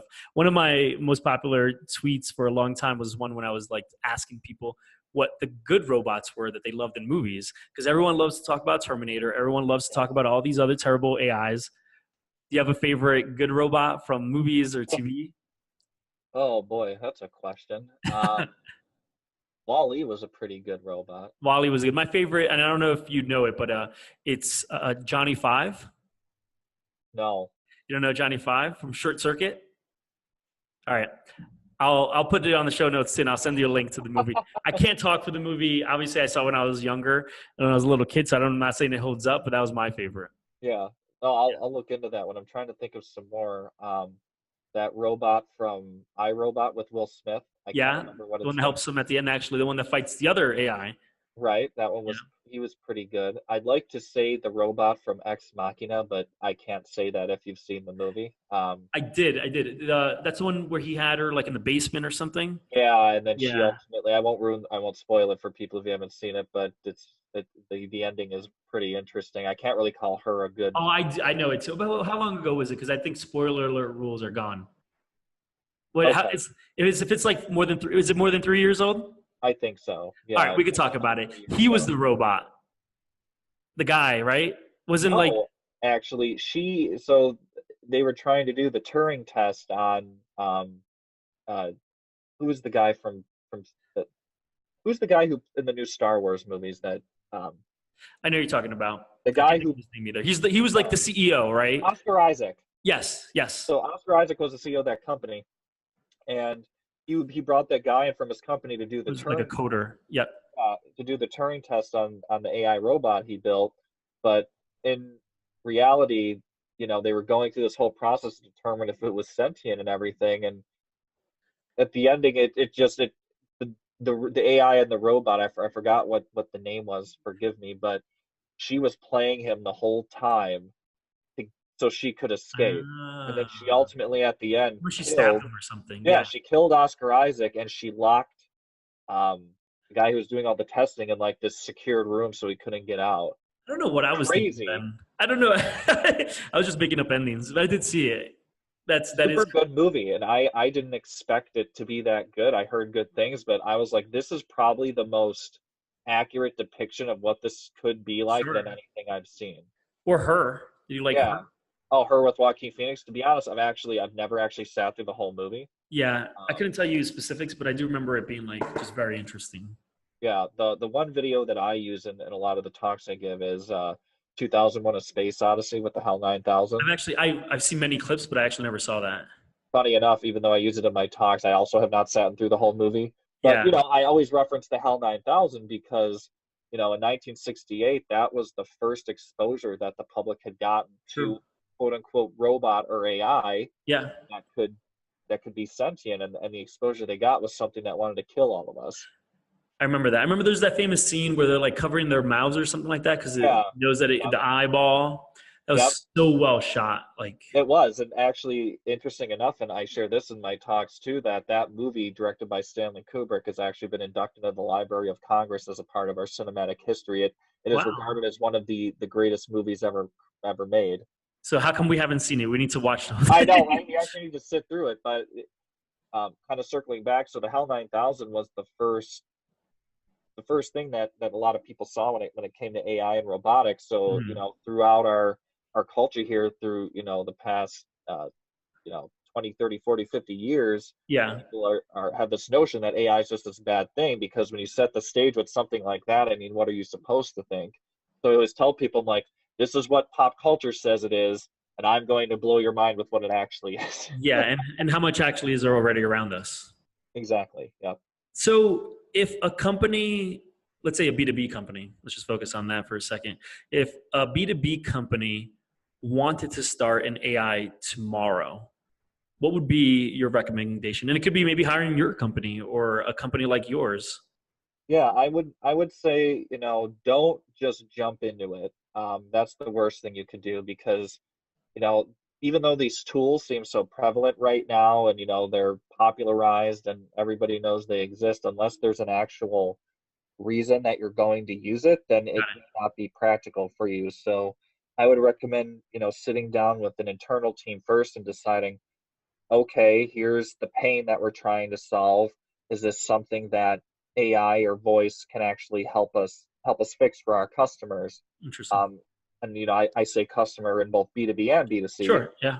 Um, so that's something that needs to be done first. And then if you do that analysis and you decide, yes, this is something that we need to benefit from, then you come to somebody like me and they're like, okay, well, how do we do this? What are the benefits of, voice search, Mhm. getting on these different platforms? And then we help you figure that out, and ultimately what you need, and the tools you need to do so. So Amazing. One of the biggest case studies that I've seen, and I'd love to see if you're seeing anything different or know about this from a research perspective, is just data mining and data analytics, right? Where, the mountains of data that exists out there would take sometimes humans like thousands of years to look at, where machine learning could actually look at within hours or days.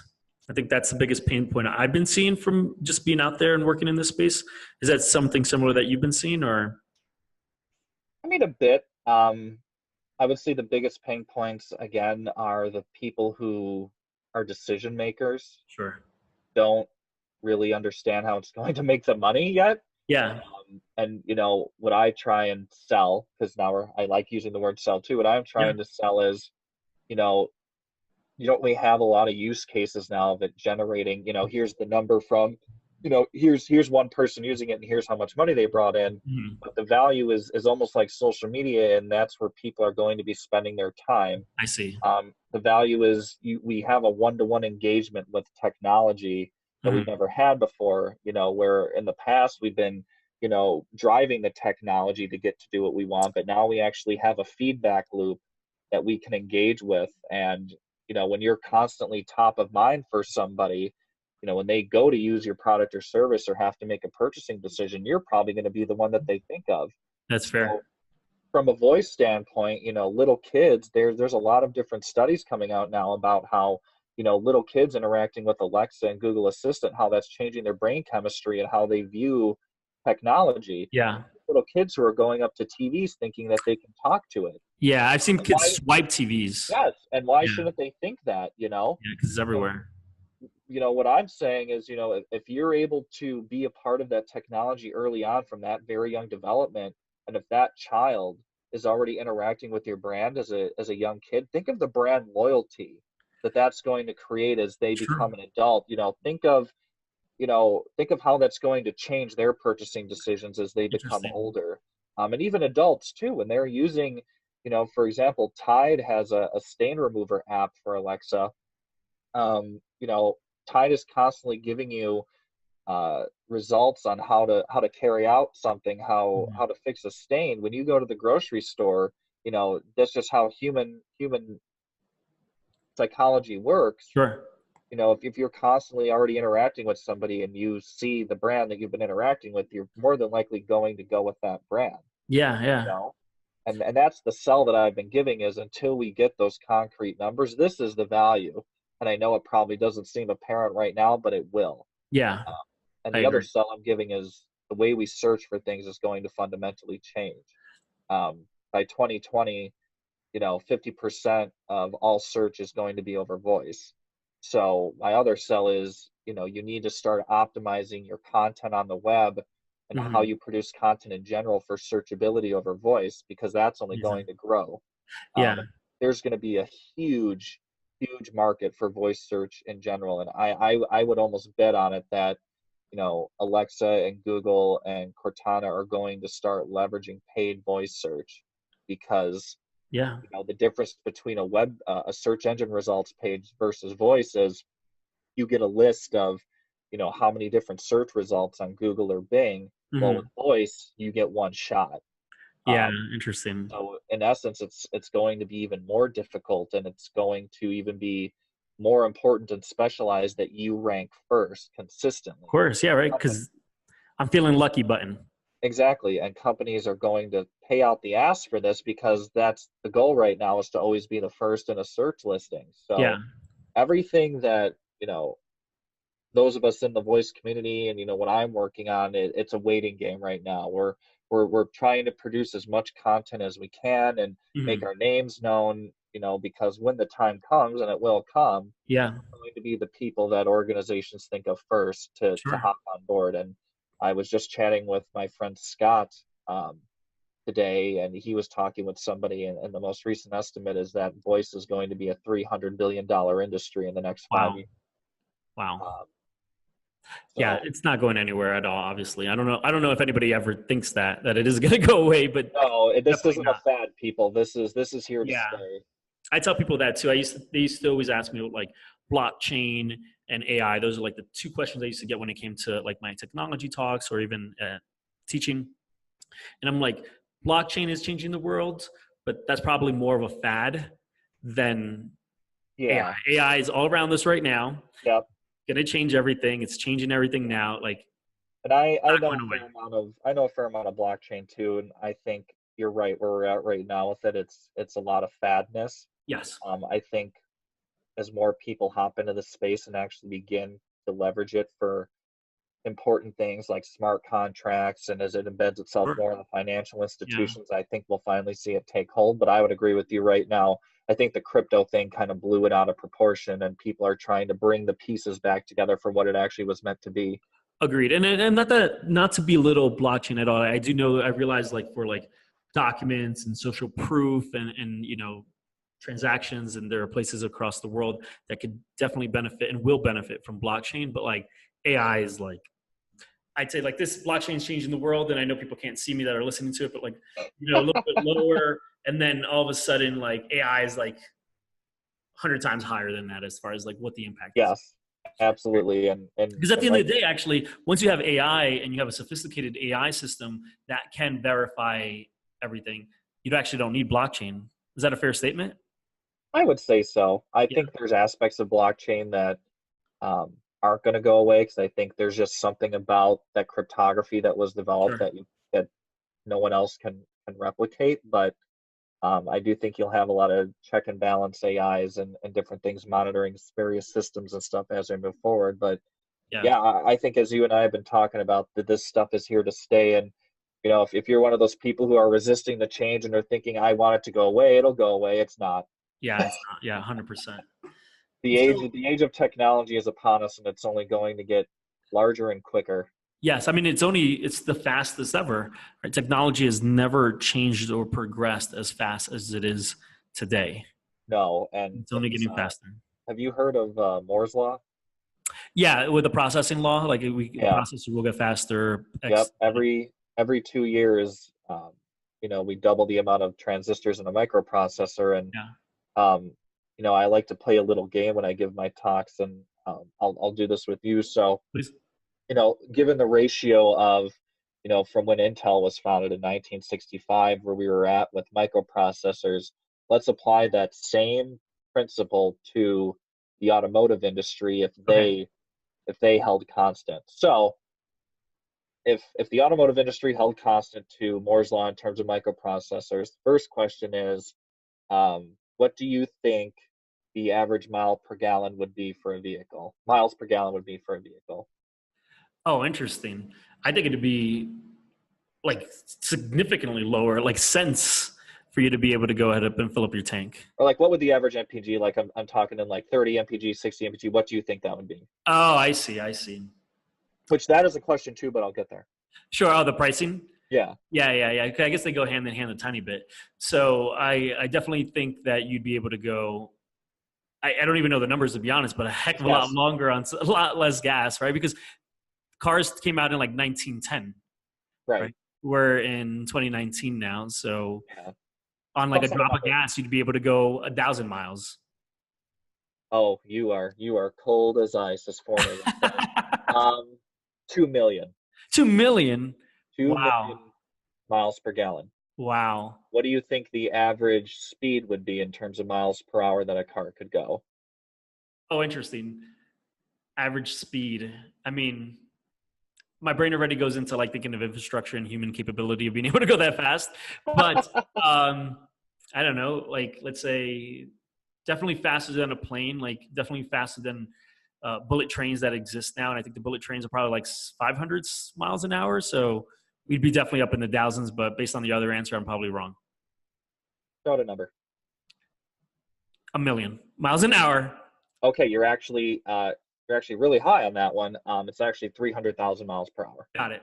Interesting. And then here's the one that always blows everybody's mind. What do you think the average price of a car would be? Yeah, that'd be cents. What cents do you think? Like a penny for like. You're actually really close. It's actually about 4 cents. Wow. Interesting. Yeah, that's a really good way for people to think about it. Yes, because if you think about how quickly microprocessors have doubled according to Moore's law, and you apply that to a bunch of other industries, if only everything could be held at the same constant, we would truly be living in the Jetsons.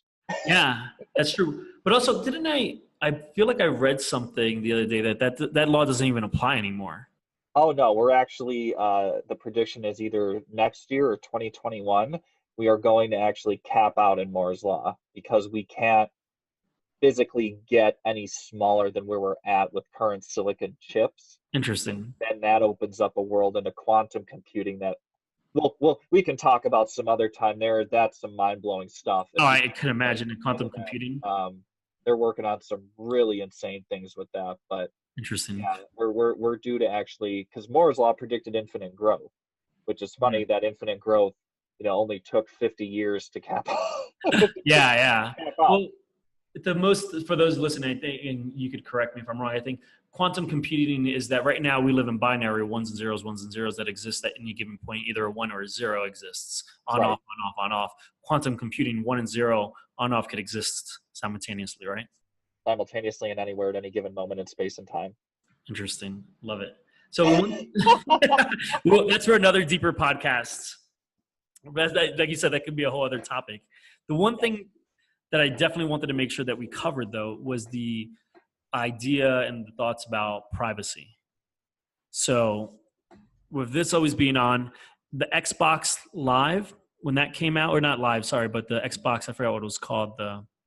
Connect. Yeah, Facebook, Microsoft Xbox Connect, there was a big revolt when they said it's always on. Yep. This thing is always on. And if I'm not mistaken, this has already been involved in this, as in for those listening, the Alexa Echo has already been involved in, was it like a murder trial? Yep, they actually they used Alexa as a witness testimony. Yeah, which is crazy, right? Like to think about. Yeah, no, it wouldn't be a talk on AI and voice without privacy. Yeah, Because every time I give a talk or just talk about this with anybody, the privacy concern always gets brought sure. up, which as it should. Yeah, But I tend to view privacy in two different camps. So we're living in an age where everything's connected. Everything has some type of microphone or camera or something is obtaining your data in some way, shape, or form. yeah, And to try and hide from that is almost more stressful and harder to do. interesting.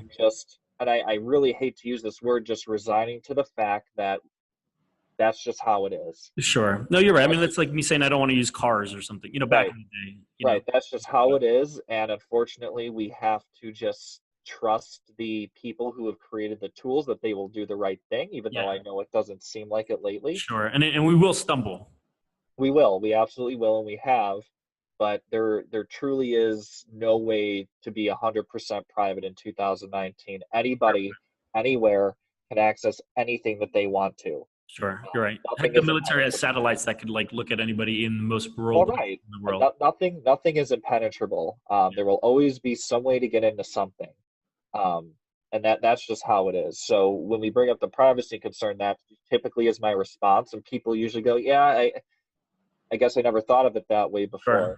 But I will go in defense of Google and Amazon and Microsoft and Apple here, saying that, they've made it very clear, at least, Amazon has more so than the others, that yes, Alexa is listening all the time, but The transparency is good. she has to, because that's how we improve the NLP and the AI. That's how we improve the natural processing and its ability to get better, because it You're has right. a conversation. And in order to activate it, it needs to be listening. It can't be turned off. Otherwise, True. that defeats the whole purpose of having it. That's a So fair point. they have been very upfront with saying that it does that. So when you buy the device, you cannot tell me that you don't like that it's collecting your data, because when you buy it, you should know that it's doing that, because they've been very True. clear with that. And you enter that invisible contract knowing that it's on all the time listening to you. Yeah. But I also look at it from a friction perspective, right? If I had to walk across the room to press this button every time I wanted to talk to her, do you know how many times I'd be using this? Nobody would be using it. Nobody. Yeah. I love being here like, Alexa, set a timer. Alexa, what time does the supermarket close? Because it's Not like, seamless. let me walk over there. No, nobody would be using it then. It wouldn't have nearly as much adoption as it does right now if you had to physically do something. So it's that trade-off, unfortunately, and that trade-off has been happening for a long time. I mean, I don't know why everybody thought that Facebook, all the data we were pumping into Facebook, that this thing was going to be impenetrable. Like, of course. that's just, I've been thinking about that for years. I've kind of chosen, the camp of not caring so much, but when everybody was raising hell about Facebook's data privacy and everything, I'm like, are you serious? Are you actually serious that you did not think that this was going to happen? Of course. I mean, There's the world's largest database of public information, personal information. I mean, come on. Agreed. I mean, obviously this is my own perspective, and I know there are statistics that I can't remember on this now, but really anybody who I encounter that's younger than 30, they're like, sure, that just gives me better shopping experience. Like, Facebook is giving me those videos that I do want to watch. They have zero qualms with that. Well, and I get that. I get for people who are late Gen Xers and baby boomers, like, in their time, the only way to get a hold of somebody was via a corded phone. Yeah. And so I get why there's a privacy concern to that. But, it's also these quote unquote old people who are using Facebook more than younger people right now. Yeah. So I'm thinking, they're a company. You are using their service. This is not a public good. Yeah. I know if you're going to use their service, you have to play by their rules. And they make you check box an agreement that was written by some lawyers who are making more than I'll probably ever make in my life. Yep. Ensure that, you can use our service. You'll make more than those lawyers, by the way. There's a cap of what they make. You in the business world creating what you're doing and changing tomorrow? You get my point. Like Yeah. they take really great lengths to ensure that, Yeah. they write these service agreements that we don't read because why would we? Yeah. But I'm thinking it's those same people who are concerned about privacy that are giving up their privacy to the entity that they're so concerned Agreed. about. Agreed. And it's only going to get worse. Facebook, I'm sure, I can't even fathom how many attacks that they get every day. Oh yeah, no. I mean, people raised how, I think it was last week or the week Yeah, before, when they were gone for 24 hours. when they were shut down for a couple hours. And again, I'm thinking to myself, I'm like, it's a company. This isn't the public. This isn't a public good. Yeah. Facebook is a company. They are liable to have issues. Yeah. Do I agree that they were still charging me ad money for not working? No, but they're a business, so I get it. Yeah. But yeah, I think it's ridiculous to think with how much data that we're giving to a few companies Sure. that we shouldn't expect anything bad to happen. I agree. I mean, it's out there. It's going to happen. Look at AWS and Azure. I mean, these Microsoft and Amazon are holding a majority of the world's data right now, and it's only going to become more. I mean, yeah, that puts you at an insanely high risk of your information getting stolen, but at the same time, those companies spend billions every year in making sure that doesn't happen. Yeah. That's fair. So just real quick, for those that may not know, so AWS, Amazon Web Services, and you mentioned a bunch of other ones. Azure is Microsoft's, yep. Got it. All right. Cloud service. It's interesting that a while ago, so Amazons are in Virginia mostly, and there was a earthquake around Virginia or Maryland or something.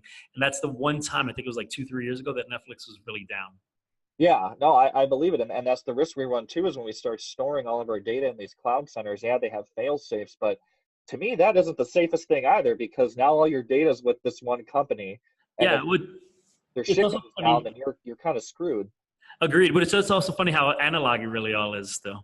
Yeah, that it's physical, it's physical stuff. Like, even though we think of the internet as this ethereal digital thing, the internet is just servers. Oh, and it's cables. There are like cables in Miami. There are cables in New York, I think Washington, LA, San Francisco. That's what connects us, is the underwater cables.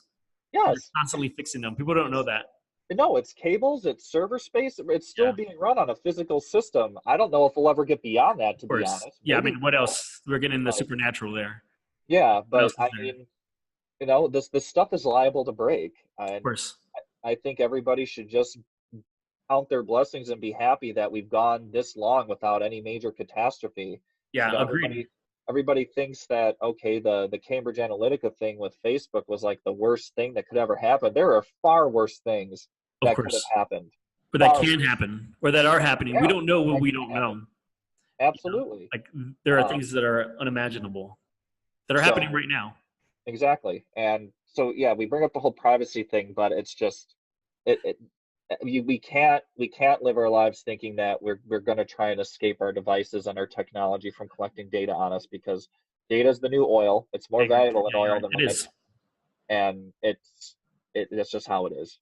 I agree, and I love your perspective, and thank you for sharing. I couldn't let you go without asking that question. The listeners would have been like, what does he have to say about data? No, absolutely. About privacy. I think it's really important to talk about privacy, because I think it is on everybody's mind. Yeah. Give it another 5-10 years, I think people won't freak out as much. Well, no, because it'll be just like synonymous with life. Right? It'll just be all around us, everywhere, anywhere, but no one's going to think about it at all. No. So, Nick, this has been so eye-opening for me. I've learned so much. I hope and I know that the listeners have learned so much as well. If someone wants to get in contact with you, what's the name of your company? What do you do? Yes. And we've heard that you're talking on TEDx, but also this is going to live on forever, and we're going to do a recap podcast in 10 years. Yeah, absolutely. To see where can people find where you're going to be talking, what you're doing next? And next couple of months are going to be very exciting for me. So on April 13th, I'll actually be at my alma mater, UW Stevens Point, at their TEDx event. Nice. Presenting on AI, the final tool. So that's a talk that I like giving that I really haven't been able to give in a while. So that'll be fun. Can you is that web streamed or no? No, but they do record all the talks, so I do think they'll have a TEDx channel that they'll post those to. Awesome.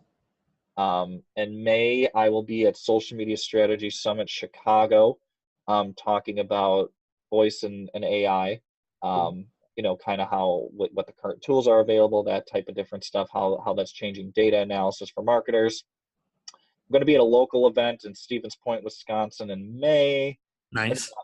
June, talking about AI and the future of work. And then the other thing I have booked through the year now is going to Australia, as you know. Yeah. Well, Um, yeah, we're both judges.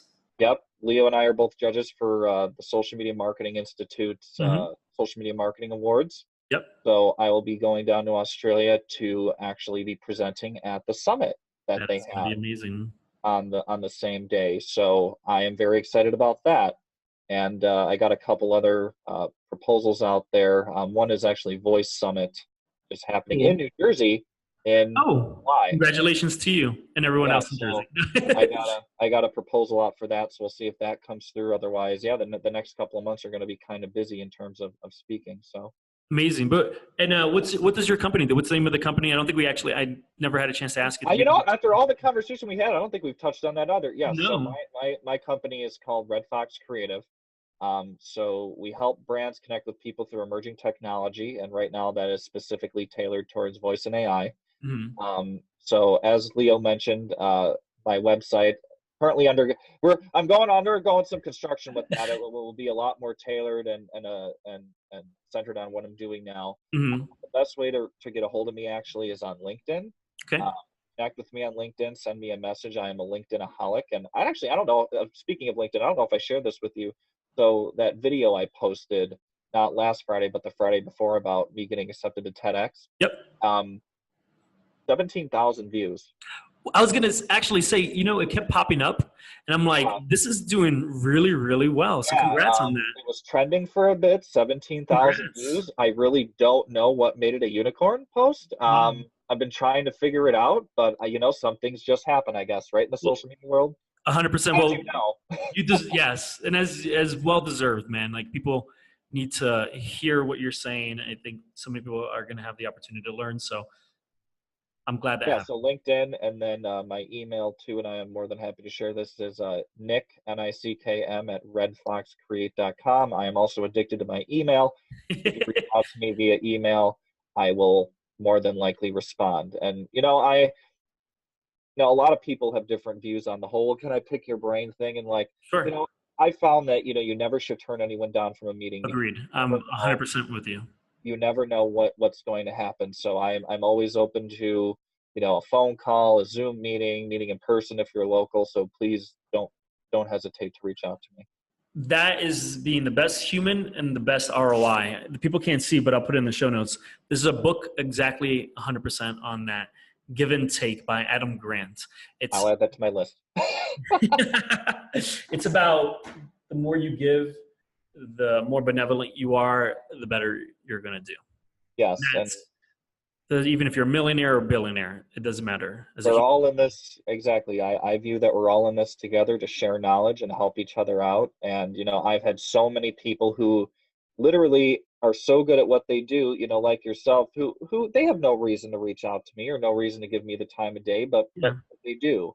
And it's almost 100%. like a pay it forward type thing, where you want to help others do the same thing, because that's what this is all about to me. So I agree, and I like what we said earlier on though too is also not just making that connection online, but hopping on a video car or something like that. Because I remember being that person.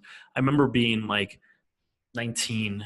We had MySpace, we didn't have LinkedIn and all that kind of stuff. But like even reaching out or calling or emailing someone like, hey, I'd love to learn more about, and being rejected or just not being responded back to. And one of the things I always strive to do, I always tell people follow up with me because I sometimes just miss things, but I always yeah, try to get back to people.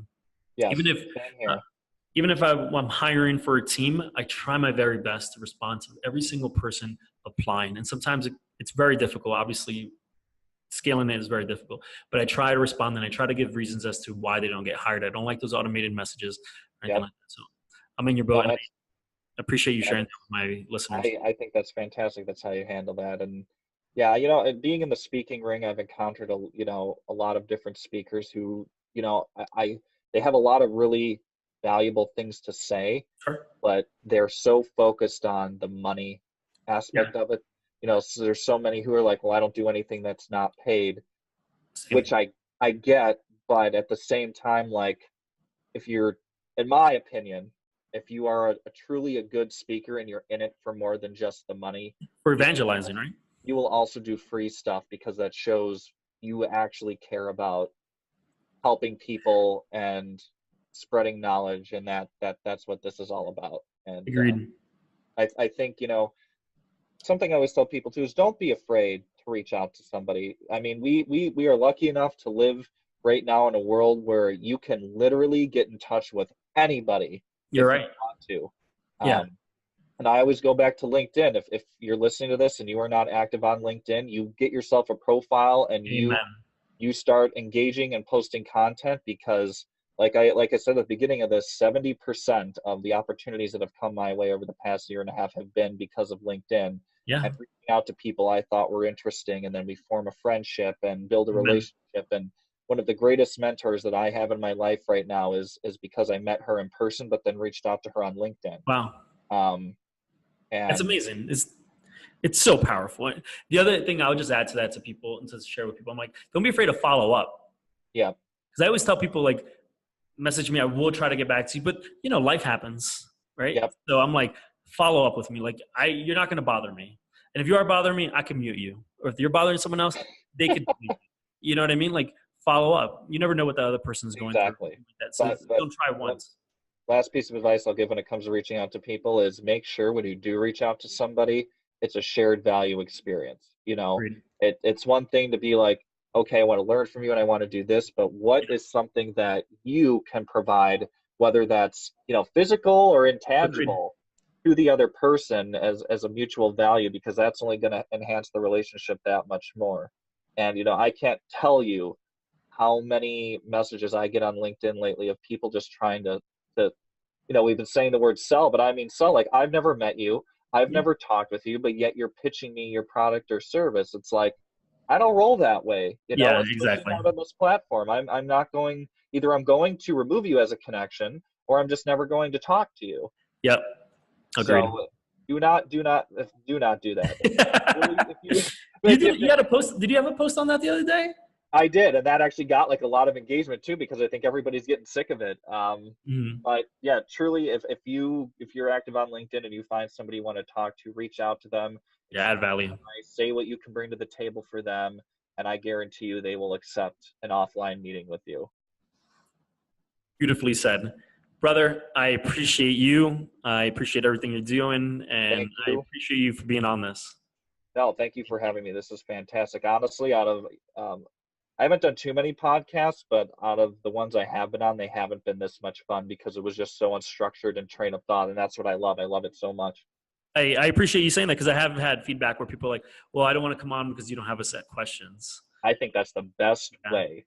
Yeah. And I think I brought up to you my best friend and I run a podcast, but it's kind of struggling right now because we've always had a structured format to it. But I'm like, you know what, Brett? How about we just talk about stuff? Why make a structure of it? And exactly, this is a testament to that. What I just did with you, to me, is the best way to get to know somebody and talk about cool things, is to just go. 100%. But even from like a business show perspective, in many ways, I look at myself like I'm the audience. Yeah. Right? You email me too, and you're like, hey, is there anything else you want me to share? I'm like, no, because I want to experience you, your business, your philosophies, all in real time, to be like the audience. Because if someone was just listening to you talk, I want to have the same reactions they have. And that's been really powerful. I've gotten good feedback on that. And really, the people that have not wanted to come on because they wanted a structure, those aren't the people I want on anyway. Yeah. So, brother, thank you. I can't wait to meet you in person. I owe you many beers, coffee, dinner, whatever you want. I'm sure our paths will cross at some point. Now, were you planning on being in Australia or no? No. But okay. One day. No, our paths will cross, I'm sure, in some way, shape, or form. So. Oh, if not, we just make it happen. You're welcome here anytime in Denver. That'd be an awesome trip, let me tell you. Yeah. All right. Well, I'll see you. All right. Thanks, Leo. I appreciate it. Bye.